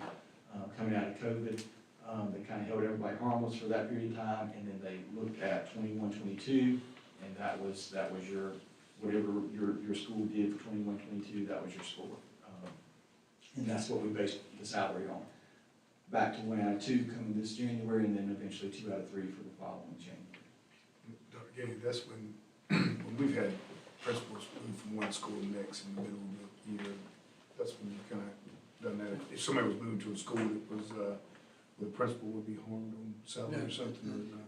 No, the score, their scores follow them Follow regardless of where they are. Okay. It's But The they would thing be that the the part we've had to deal with in school size, that's something that's been pretty historical here forever. The school got smaller under it while somebody was still there, not when they moved from school. Right now, the ADM component right now, through the end of December, is the ADM from 22-23. Yeah. And so come January, it'll be that new growth score plus the current year's ADM, best 20 out of the first 40 days, basically, for this school year. So. Okay, central office and classified salaries, 4% across the board. Once again, for next year, for 24-25, there's a 3% in the second year of the budget schedule, another 3% increase for a total of 7 over the 2 years. One thing to note here, there is an additional increase for bus drivers, and that'll be based on a separate allotment. That allotment, I found out Friday, that allotment will go to the state board in November. So it's possible we get that allotment in time to calculate the additional increases for bus drivers. Bus drivers are getting 4%, just like all classified employees. Then based on the allotment that we specifically get, which hopefully will be sometime in November, then we'll calculate, we'll spread that out among all bus drivers. It's only for bus drivers. I've been told it's not for monitors or any other support positions. Just It goes to the state school board? What you said? They take the Oh, allotment. it's being approved. I thought you meant it filters through there. I was like, why are they doing that? Okay, all right. It's I just was for like, approval. okay. Yeah, they'll take the allotment, to get it approved by the state, and they'll send it to the districts, and we'll get a portion of that money. They, it did come out that, it was on average across the state, it was gonna be an additional 2%. Kind of wish they wouldn't put it out there 2%, because it may not be 2%. It's 1.5 would be. Yeah, I mean, we'll see, we'll end up backing into a number based on our allotment. And it would be based on, Is that retroactive or is that, as far as my knowledge, it is retroactive. Okay. It's going back to July. Yeah. No, it's driving in July, but yes. yeah, I got you. It will be for the whole entire school year, so it will be retroactive. So, we'll do new salaries and retro this month for October. That will be the only piece that we will not be able to do. That additional 2%, if it is 2%, but that additional piece for bus drivers will have to come in November because we won't have our allotment yet. So I did hear from a few school systems that we're gonna go ahead and just do 2% and go with it, but it's like, I don't think we're gonna do that. We'll wait to see the dollars, that we get, what that amounts to, and what that means in terms of a percentage increase. All right, a couple of bonuses, or a few bonuses in the state budget. Continuation of teacher bonuses from previous years. That's your reading, math, CT, and AP student performance bonuses. No change there. We don't have that data yet. We'll get that data from the state and we'll calculate those. I think those will be paid in January. I think we have until the end of January to pay those out. So I think we normally do those in that month. So no change there. And then no change on the statewide principal growth bonuses. So if you're in a certain percentage statewide in terms of the principal's growth for their school, they'll be eligible for a bonus there. We will be paying those out this month because that is actually written into the legislation that they're supposed to be paid out by the end of October. So I was getting a little antsy on that as the budget was being delayed. I was like, well, on one hand, you're saying you got to pay bonuses out, but on the next hand, we don't know who we're paying to. We don't have the money yet. So, but it looks like that'll be on schedule for this month. As far as some of the programs that saw additional funding in the budget, if you recall the state supplement that we pay to teachers, and we've had 2 years. This will be the 3rd year. Y'all approved a resolution a couple years ago. We pay that in May. We kind of use that maybe as a little retention bonus to keep people with us throughout the year. So there is additional statewide $30 million going into that program. So that bonus, or excuse me, that supplement will, once again, that's a supplement. We get the allotment, and then we back into the amount. We adjust for FICA retirement. We back into the amount that we can pay as far as the gross payment. So that will go up a little bit this year based on that additional money statewide. Driver education. They did put statewide, it's not a lot, but $1.3 more million in state driver's education money, or funding. They said just that they understood the price of cars, the price of fuel, so they did put a little bit more money there. So we'll get a piece of that. Those numbers are all statewide. It's not our portion of it. Yeah, I wish we were getting. Yeah. Yeah, those are all statewide numbers. So is it per capita, or per student type thing, or how do they? Yeah, from the driver's ed, it'll be based on their formula, based on the number of probably the number on a certain grade level of students, I can't remember. Number 15-year-old. Number of 15-year-olds. Ninth grade, 15. Okay. So then, school health, actually, they've expanded this allotment, to pull in, it was last year, it's just psychologists, it was a new allotment last year. Now they include social workers, nurses, and counselors, they've renamed the allotment school health, they're pulling some of our positions from the 007 allotment.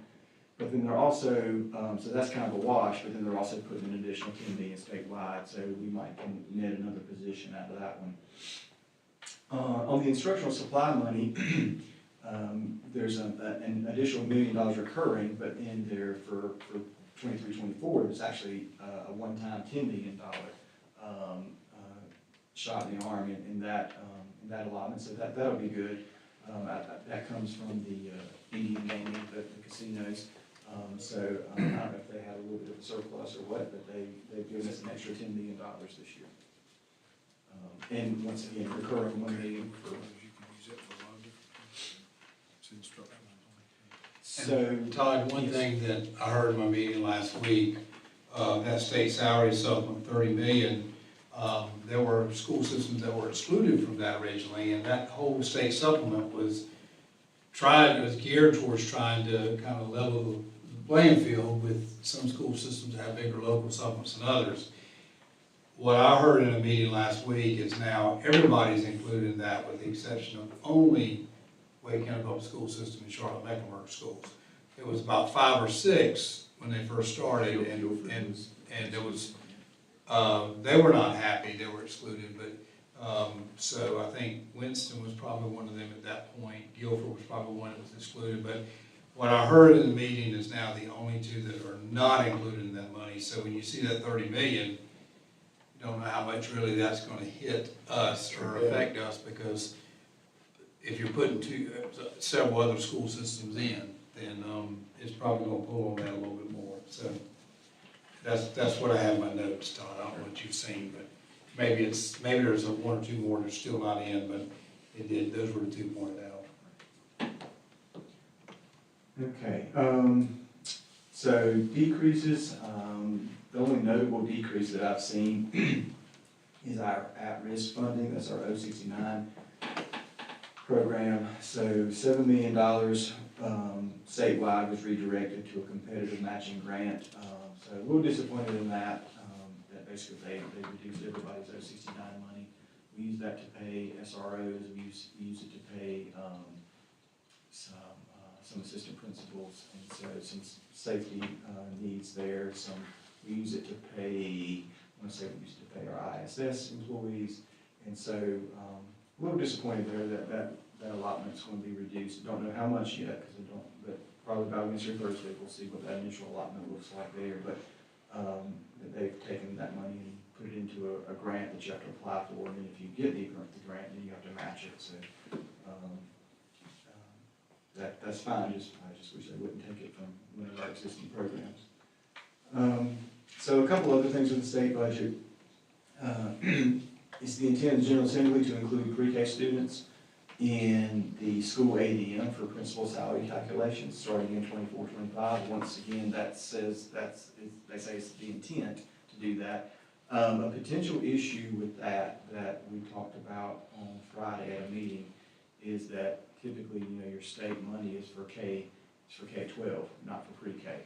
So now, if you're going to try to do this next year,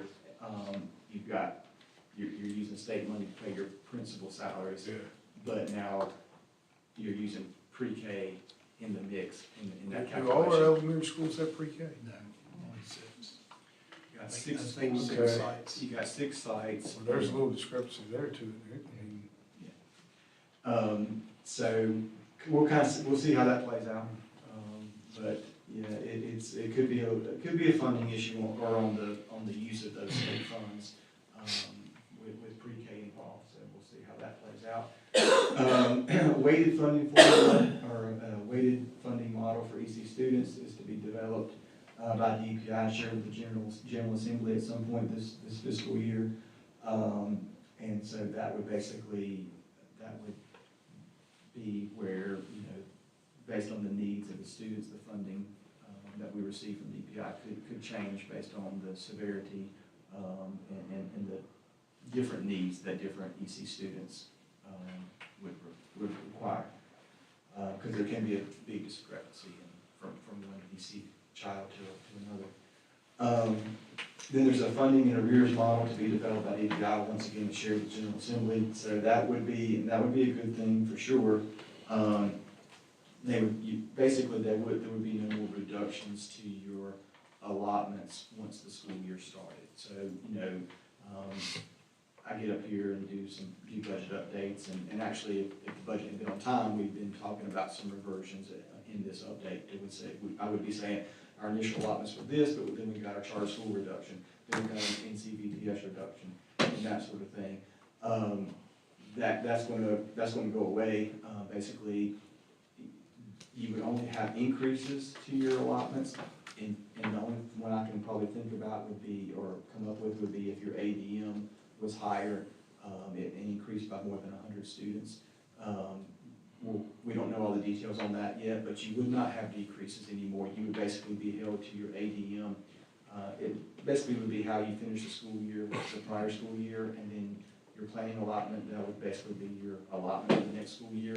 And then any adjustments would happen. So in other words, if your ADM was a lot lower that next school year, well, they're pretty much going to hold you harmless on that funding for that year. But then you're going to, and that way you have a year, and then you have a year to plan, because you know that, hey, they allotted us on this, but here's what we have this year, so we know we're going to take the hit next year, but at least you have a year to plan and get ready for that. So I think that's a positive moving forward. Child nutrition, they've eliminated the student copay for reduced price meals, and so that'll be a good thing for those. How does that work? So basically, you have free and then you have reduced meals. So now, if you qualify, there is no reduced payment or partial payment anymore. So does that mean the ones that get reduced are going free, or are they going the other way? There's going free. They put additional money into the budget. Now, there's a question. I was talking to Kelly last week about this. There's a question on, did they put enough money into the budget? But I think there's some, in our child nutrition circles, there's some questions about that. But that is what is in the budget, yeah. They've done away with that payment, that portion of the payment. And then there is paid parental leave, that is new as of July 1. So that is up to 8 weeks of basically free leave for new parents. For the mom, and then for the husband, it's up to 4 weeks. Yeah, I think it's 20 days or 40 days. Yes. And so that's a good thing for our employees, and additional benefit, so that they don't always have to use their own leave. Todd, one of the concerns with the whole list is, the board members wanted to just bring this to your attention. Transportation technology in EC is underfunded and has been for years. So I applaud them for talking about a weighted funding formula or model for EC students. I just hope that as they weight some of our situations in need of more funding, it does not lead to a decrease in a weight where we are right now. So I hope it doesn't, I hope there's more money. I hope this leads to be more money, and there's a baseline, kind of like what we're talking about with the funding in arrears for just overall. I hope that's what that leads to. Time will tell, but if the increase in the weight of some situations leads to a decrease in the weight of others, that's going to be, to me, a net of not any increased funding. It's just going to be moving monies around. And it could create a pretty sizable budget issue for us, because at some point, we would be, it might even increase our deficiency in funding. So we've been under, yeah, exactly. We've been under a 13% cap on our state EC funding, which, a lot of school systems, and I think it's the case for us too. But you're funded at a flat dollar amount per your EC head count.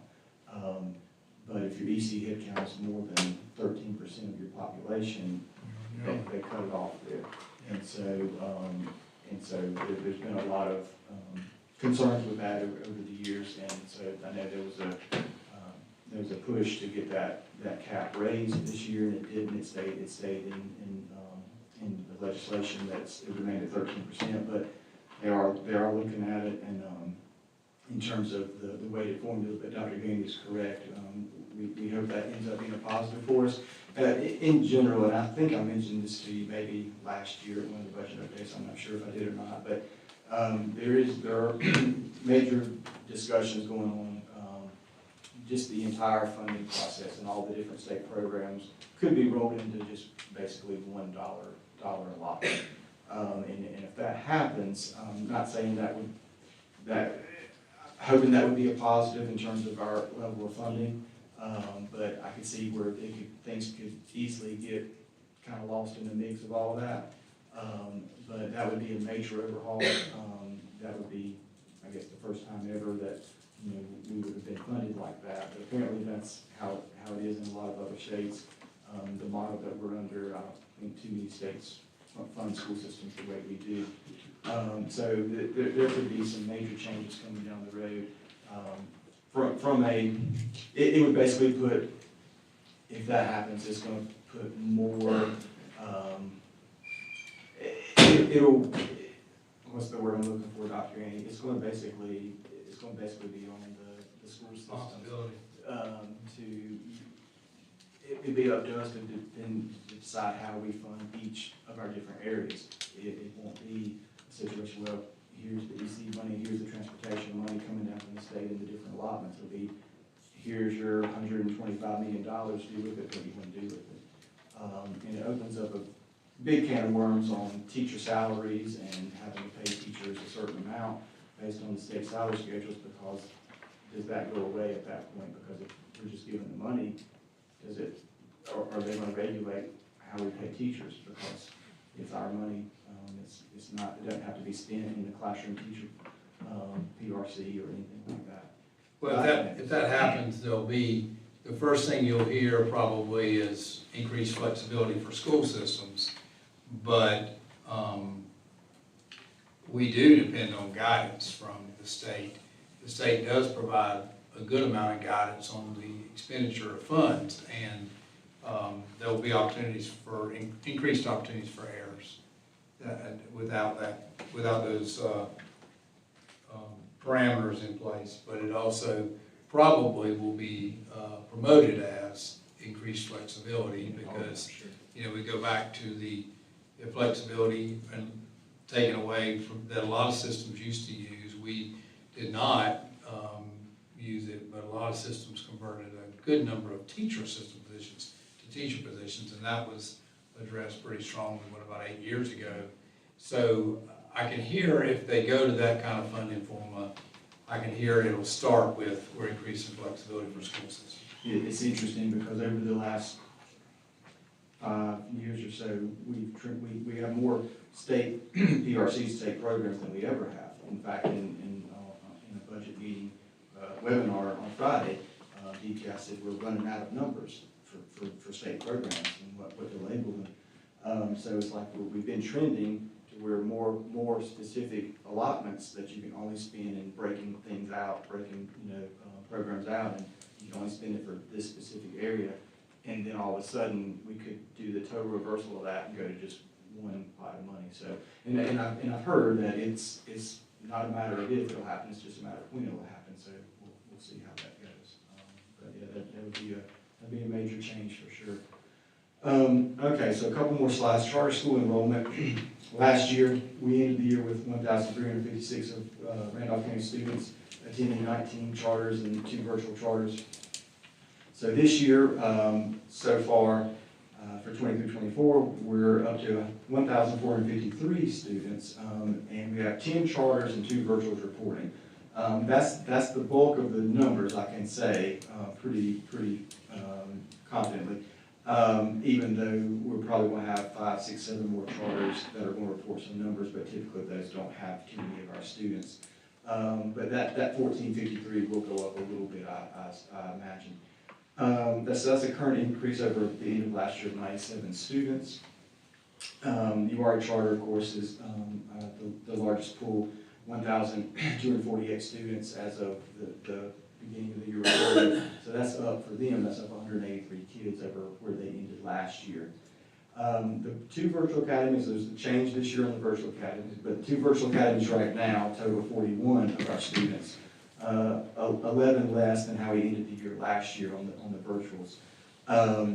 So the average charter cost right now, it fluctuates through the year, but right now for the first quarter was $1,482 per student. But the big change this year would be on the two virtual charters. Now it is in legislation. They used to be locked in at $790 per student.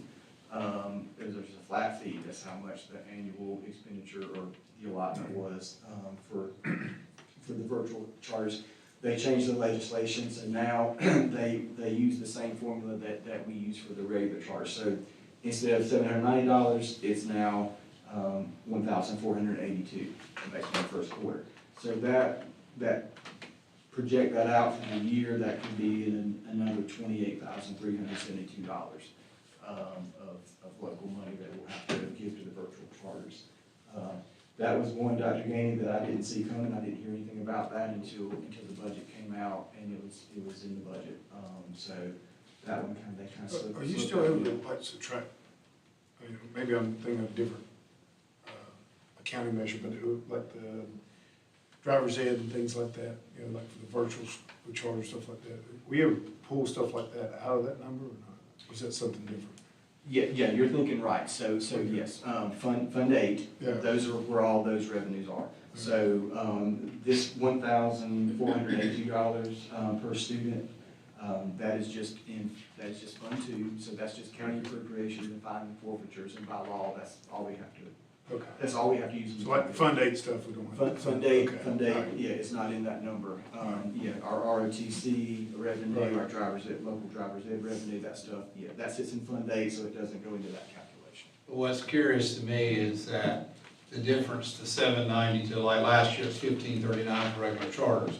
The case was always made that there was a difference between the two state virtual charters and the brick and mortar charters, and that they needed that extra because of maintaining facilities and everything.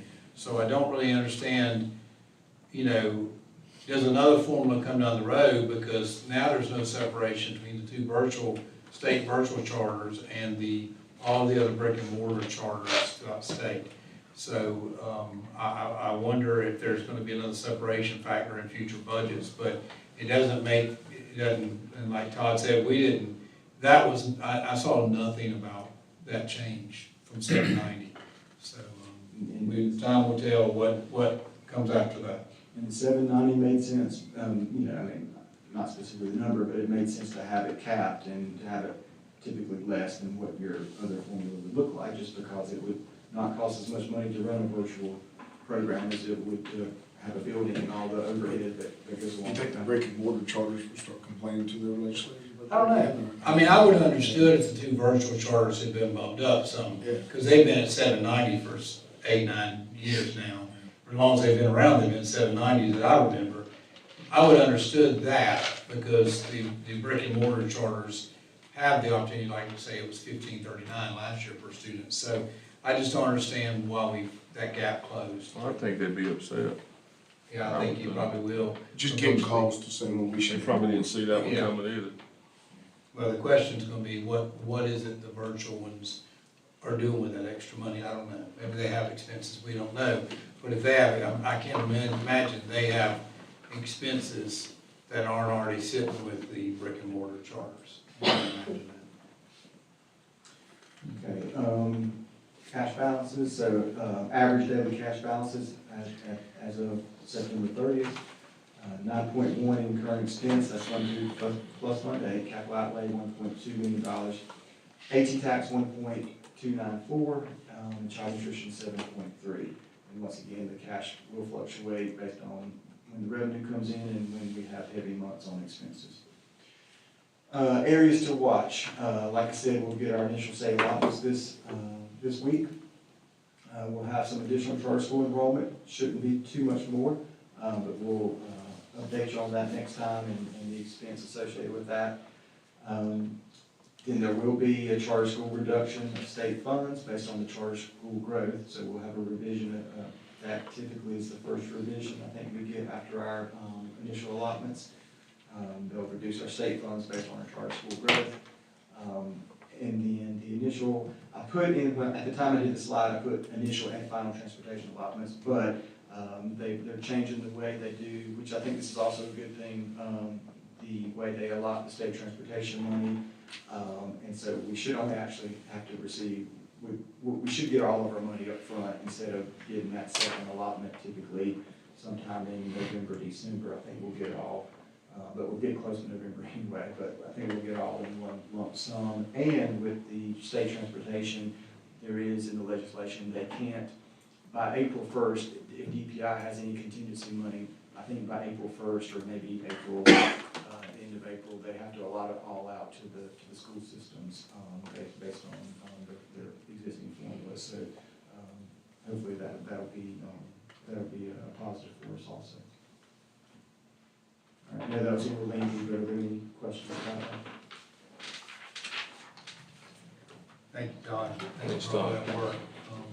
It would be nice to, and the meeting I was in last week, the transportation funding came up, so it would be nice to know where we are, because Todd stood up here for 10 years talking about, oh, not sure if we will get another allotment there in the spring, and so I take what was said in our meeting last week in Raleigh was that all that's coming at once, so we're close to each other in the early part of the year.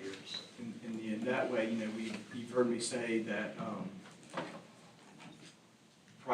fuel goes up during the course of the year, and you've heard me say, well, there's rumors that we might get some contingency money based on it.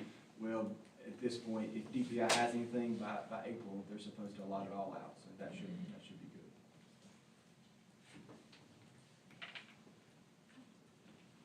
good. All right.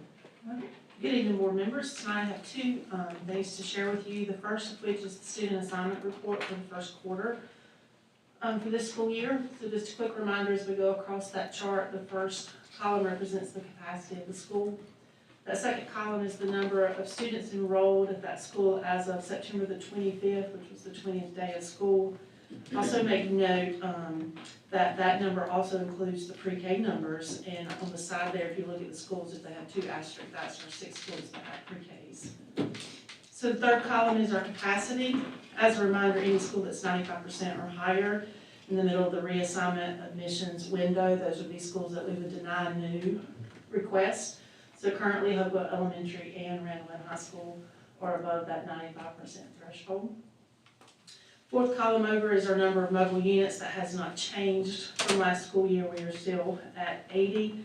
And then as a reminder, the 4 listed at Trinity Middle School are still sitting on the campus of Braxton Craven. So the last 4 columns represent the movement or the admissions releases of our students. The first 2, that reassignment. First 2 columns represent students that have an address that's assigned to the Randolph County School System school attendance zone. The first column with the plus is the number of students that are attending that school that do not live in that zone. And the second column, the reassignment with the minus, are the number of students that could attend the school but have been reassigned to another school within our school system.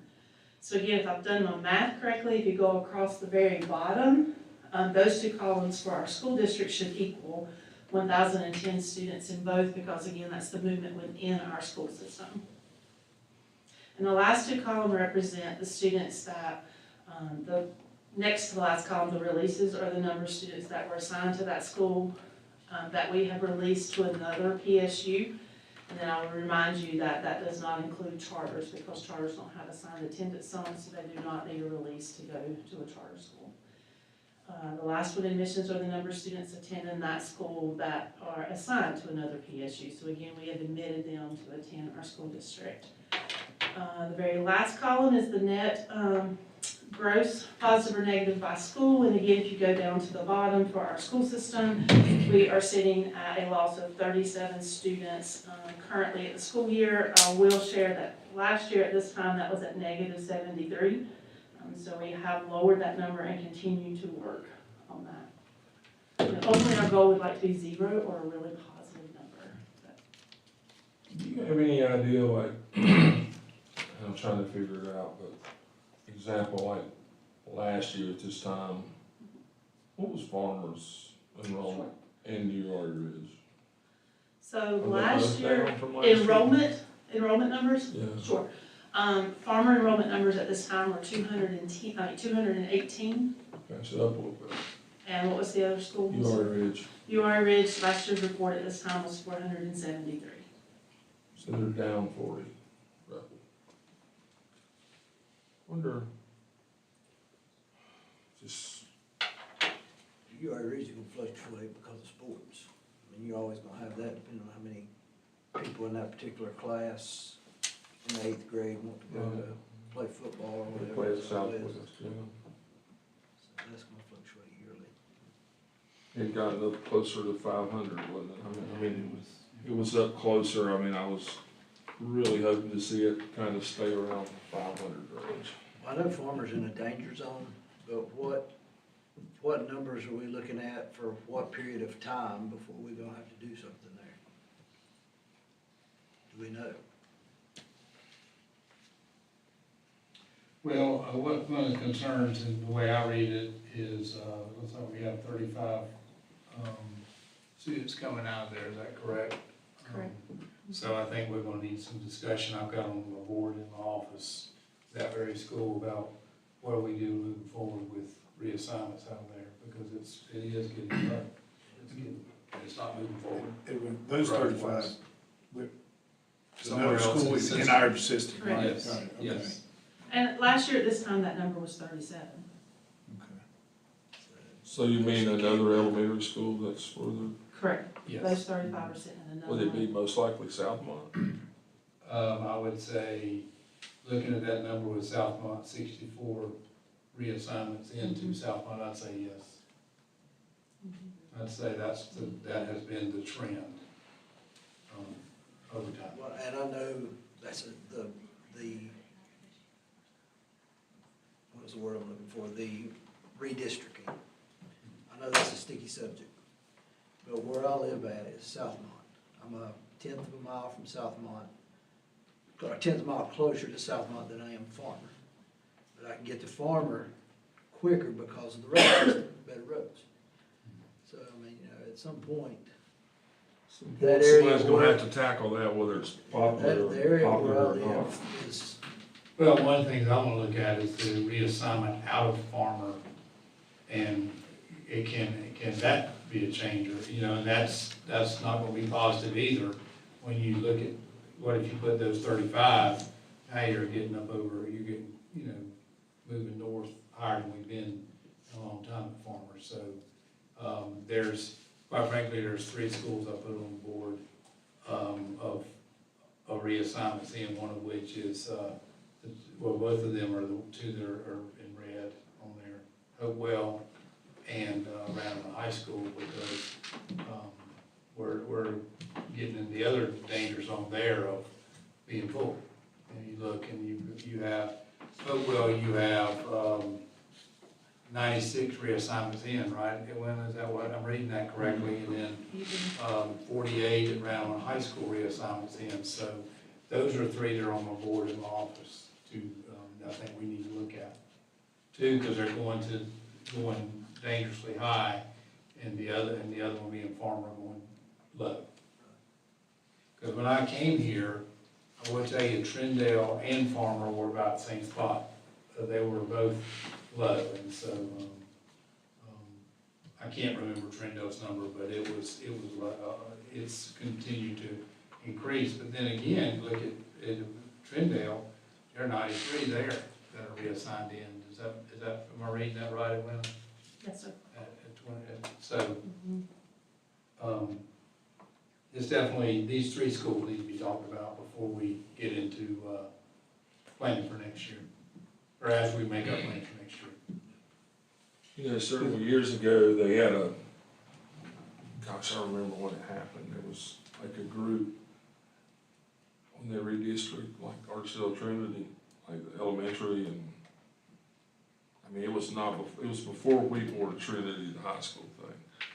But I forget the group that got together and did that, but anytime you do it, it's not good, but, well, the growth over around Finch Farm and all that, all those houses and the Hopewell, I mean, it's really, Well, one of the difficult decisions is gonna be like with Farmer, do we let people who've already been reassigned stay, but do we cap that reassignment out? You know, I don't know, that's something we're gonna need to talk about. When I got here, we had a, problem, the reason why this whole report happens every quarter is we had a problem of, students just leaving the system. The very first time, the first year of the student assignment rules in 14-15, first quarter of 14-15, that negative 37 of people leaving the system was negative 153. So it's been brought back in, but that was first quarter of 14-15 school year. So we were losing 153 more students than we were admitting. So that was a lot of the motivation early on with this very report. I remember the board member who asked for this, could we have some regular updates? That's how this became a quarterly student assignment update. But now I think we've gone from that column to the thing that's pulling my attention is the reassign plus and reassign minus and what's going on at individual schools.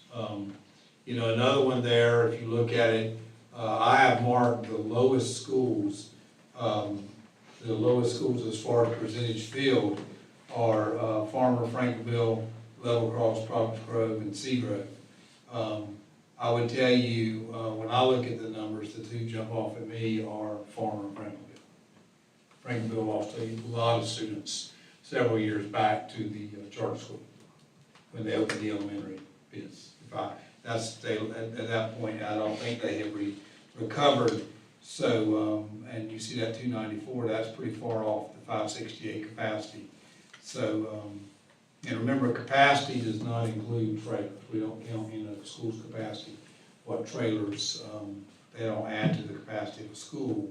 So, we've got, the Providence Grove number is, interesting. Trinity High School is beginning to, they were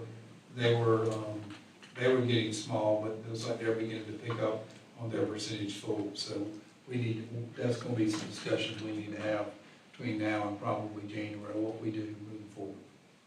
so when it started, everybody was complaining when Wheatmore and Trinity that Trinity was smaller, had less people and all. And I think it was probably 90, the other, Trinity had 90 less than Wheatmore, I think, when it started, basically. And now they have more. Yeah, I think those two situations, particularly the Wheatmore High School thing is going to, Wheatmore High School is gonna fill up. They'll catch up, absolutely. Growth occurs. Eventually they're gonna Now, be stuck on the other side of the road. To Mr. Lanier's point, we're gonna have to look, and Dale and I are getting ready to start a project of trying to map out where everything we're seeing is going all over the county. I've sent Dale out, we're trying to find what has been approved and maybe not what's approved. We may have to go with not necessarily what's been actually approved by planning, but what's gonna be requested, but we're gonna have to start looking at where some of these sites are to make, there may be, when you come down 62 off Trinity High School, I don't know if it keeps on down there. Have to shift the road, Some of this may have to somebody have to shift, go yeah. across the road, If they don't start building out toward Wheatmore, we may have to start sending some to Wheatmore, and I know people listening tonight probably may not like this conversation, but it's coming. It's coming, just like there's a conversation gonna have to be had about Trinity Elementary School at 84%. We're gonna see what comes out of that big condo. It would be a lot easier though if you're gonna, that's a good point though. Like when a neighborhood, big neighborhood's coming or something, it'd be a lot easier if you put it out before that thing was built, like, hey. Well, that's what that's what our project's gonna be, is trying to identify where everything is, because you're seeing land cleared all over the county. And, like if you go down now to Crestview Church Road, at the corner of Crestview Church Road and, Zoo Parkway, I don't know how many houses are gonna be put back in that area, but it's clear back farther than I originally thought it was going back. So, we're gonna start mapping that. We've got the place down even farther south towards the zoo that's coming with the houses. Does people, like, when they go to work, if you think that's the reason you're coming towards Southmont, that's Yeah. the whole draw, and it's easier to That's drop your kids off. that's the number one. That's probably the number one that's leading to the movement up, and that's gonna be, that's where I said I think we can start working back the other way, and we're gonna have to, because we've gotta get prepared for what if housing starts landing in these housing divisions start landing in that area. Yeah, Farmer's biggest draw probably right now is Farmwood and Oak Hollow. And all that's north of, I mean, you know, it's inconvenient for the parents to pull out and drive the farmer. And It's come back to work it's in headed Ashburn. towards work if they're going into town or going north of Ashboro, they go, yeah, that's. That's the Nobody's problem. going the other way. No. Do you think there's any correlation with Level Cross, Southmont, and Trindale having pre-K and people transferring or being reassigned into that school? I mean, I know I'm saying, I know the other three don't, but the other three's got other Like issues. wanting to stay. Yeah, And or we get that from time to time, but that's, probably some historical. or my younger son's gonna go here to the pre-K at this school. Can I just Yeah, I say, can just stay here with the older son, the Well- daughter or whatever, you know, so, I'll tell you, it's not a lot of fun in student services, between student services and my office, yeah. from about eight, as far, I mean, this issue, student assignment, it's not a lot of fun between about, I guess, probably mid-April to Sure. when we start school, and that is an issue. So you are picking up on, that is an issue that, to say what numbers that is. Cause those three have high reassignments in. The other three don't, but they've got other factors at those three. But schools, if you didn't have that high reassignment of 71 at level cross, I know, so it's, think about where it would be. yeah, so So we're gonna there's have good to- and bad to it, yeah. It's, Okay.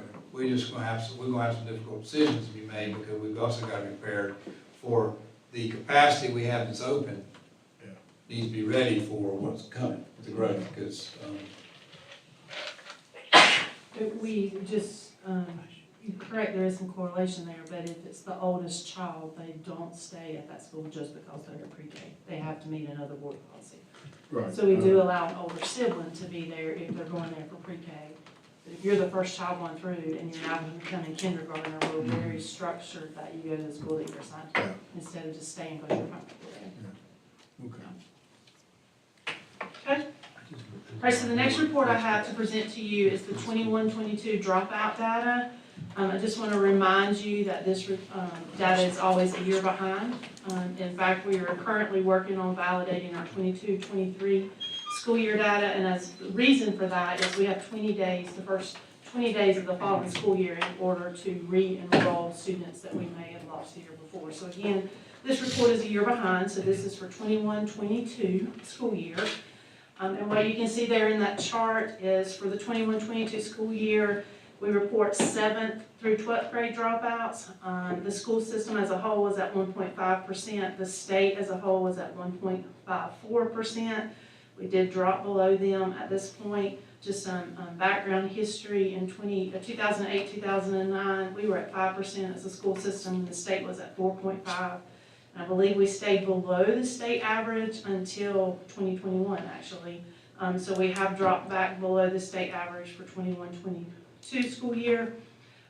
Still working really, really hard to get that number as low as we can. The next little part of that chart is the demographic data.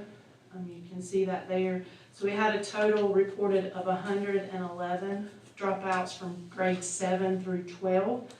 The last chart shows you the individual high school data. So there's a list there by high schools. And the other category is reporting 7th and 8th graders. So we did have one 7th or 8th grader, that was reported to get our total of 111 for the 21-22 school year. As you can see there, we did have some schools that made some gains in their numbers. And we, again, a lot of work from our student advocates and our social workers to collaborate, to continue to find students and to provide students alternate opportunities where needed in order to hopefully work with them so that they're not a dropout. And I know this goes without saying, but 1 is too many. That should be a 0, and we understand that. So we're working really, really hard to meet the needs of kids. Didn't we have some kind of report like they weren't considered a dropout till like 5 years later or something like that? We had, So am I we thinking do of it by- something different or different report that we had? Something like they had 3 to 5 years from the time they dropped out before they were officially counted as dropped. As far as they went back and maybe got a Yeah. GED or something like that, there's some kind of report. So we like have that. a 20-day number to not report them for the previous year. However, if we have a student that's taken advantage of going to RCC, and we call them W2Ts, that Okay. have the opportunity to graduate with their graduating class Okay. before we have to report them. So what we're currently doing now is they are listed as a dropout, Mhm. and then the student advocates will check in with RCC to see if they're still enrolled. And if they're still enrolled, we can take them off of our list, and we don't add them back on if they do not graduate within that cohort. You're correct. Well, no, I mean, that's good. I was thinking, that there's something I thought we did, there was some kind of report that was, I don't know, something like, I don't know, somewhere where it was 3 years later that before, I don't know, they dropped out, that we showed that they graduated somewhere else, or they did something, I don't know. That's fine. I'm just mistaken on something. I wonder why I noticed, most everybody's kept it or improved a little bit, or close, real close. A jump for 7 for Southwest, that's a pretty good little jump. Do they still have, like, so student advocate and everything? They do. I just, And there was some consistency there with the same. is there The an same staff. advocate like is that what they solely do, or do you know, or are they into like, a lot of schools, student advocate coaches a lot, there's a lot of coaching, and sometimes I've noticed when you gotta be careful that they're not hired as coaches, let's just put it like it is, and they're doing all coaching more than they are student advocates, so I just. The advocate there is solely student advocate. Good. Any other questions? All right, thank you. Thank you.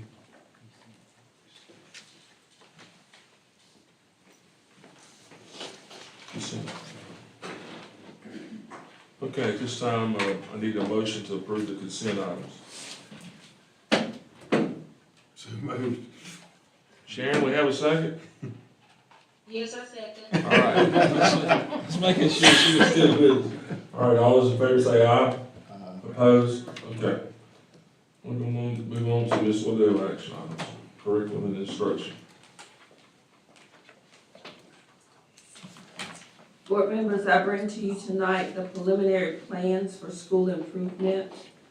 School improvement plans for schools designated as low performing and/or additional targeted support and improvement, which are called ATSI schools. Randolph County School System was notified by DPI that 12 schools within our school system have been designated as low performing schools.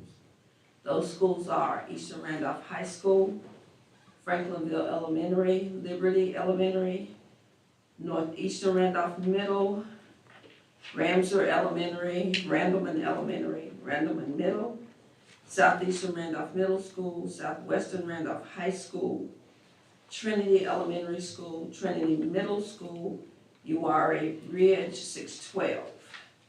A plan for school improvement for each of the low-performing schools is attached for your review. Each low-performing school is required by the state to use the NC STAR program to submit a plan for school improvement. In addition, the State Board of Education and local Board of Education are required to provide online access to each low-performing school's plan for improvement. Furthermore, written parental notice must be provided to parents and guardians of students attending each of these low-performing schools. The local Board of Education of low-performing schools shall provide with their online plans a brief explanation that states the low-performing identification continues pending assessment data from the 23-24 school year. In addition to the North Carolina identification of low-performing schools, the federal government has designated schools as comprehensive support and improvement schools, which are CSI schools, and/or additional targeted support and improvement, which are ATSI schools. The Randolph County school system has no CSI schools. However, the following schools are designated as ATSI schools: Eastern Randolph, Franklinville Elementary, Level Cross, Northeast Randolph Middle School, Randleman Elementary, Randleman High School, Randleman Middle School, Southeastern Randolph Middle School, Southwestern Randolph High School, Southwestern Randolph Middle School, Trinity High School, Trinity Middle, Uwari 612, and Wheatmore Middle School. A plan for improvement, school improvement plan for each ATSI school is attached for your review. The state requires that we use the NC STAR program for submitting the plan for improvement, for school improvement for each of these ATSI schools. After tonight, the plan for school improvement plan for each low-performing school and ATSI school will be posted on the school's website for public comment for 30 days. At the Board of Education meeting on 11/20/2023, each plan will be presented for final approval prior to submission to the State Board of Education. Do you have any questions? Board members, tonight in closed session, as we've done in the past, Mr. Brinkley will bring the safety component of these plans to you, because they're done in closed session. So we will post these plans. Tomorrow will be day one of our 30-day posting, and we will bring them back to you at the next board meeting. And parents have been notified with the low-performing letters.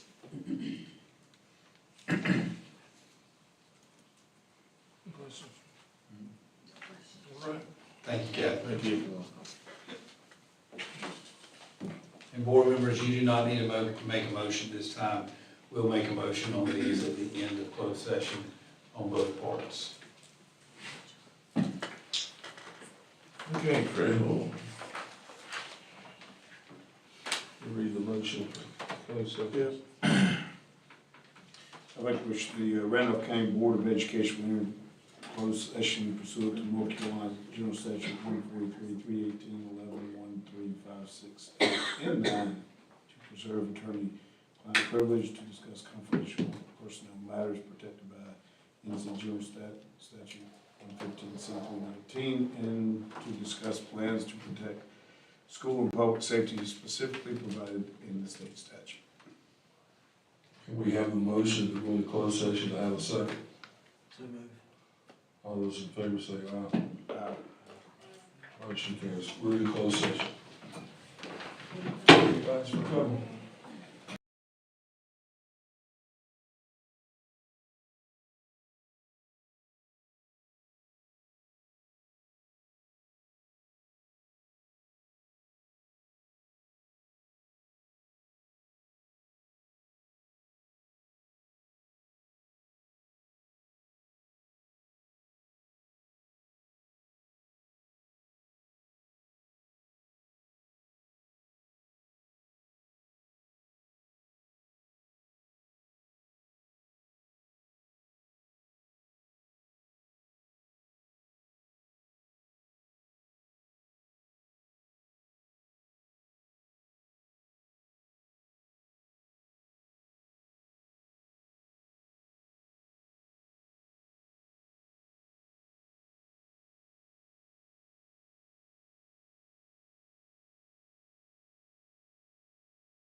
All right, I need a motion to approve, the personnel report.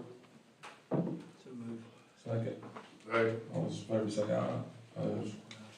Okay, I need a motion to approve the preliminary plans for improvements, school improvement plans for the schools designated as low performing schools and or additional targeted support for and improvement schools.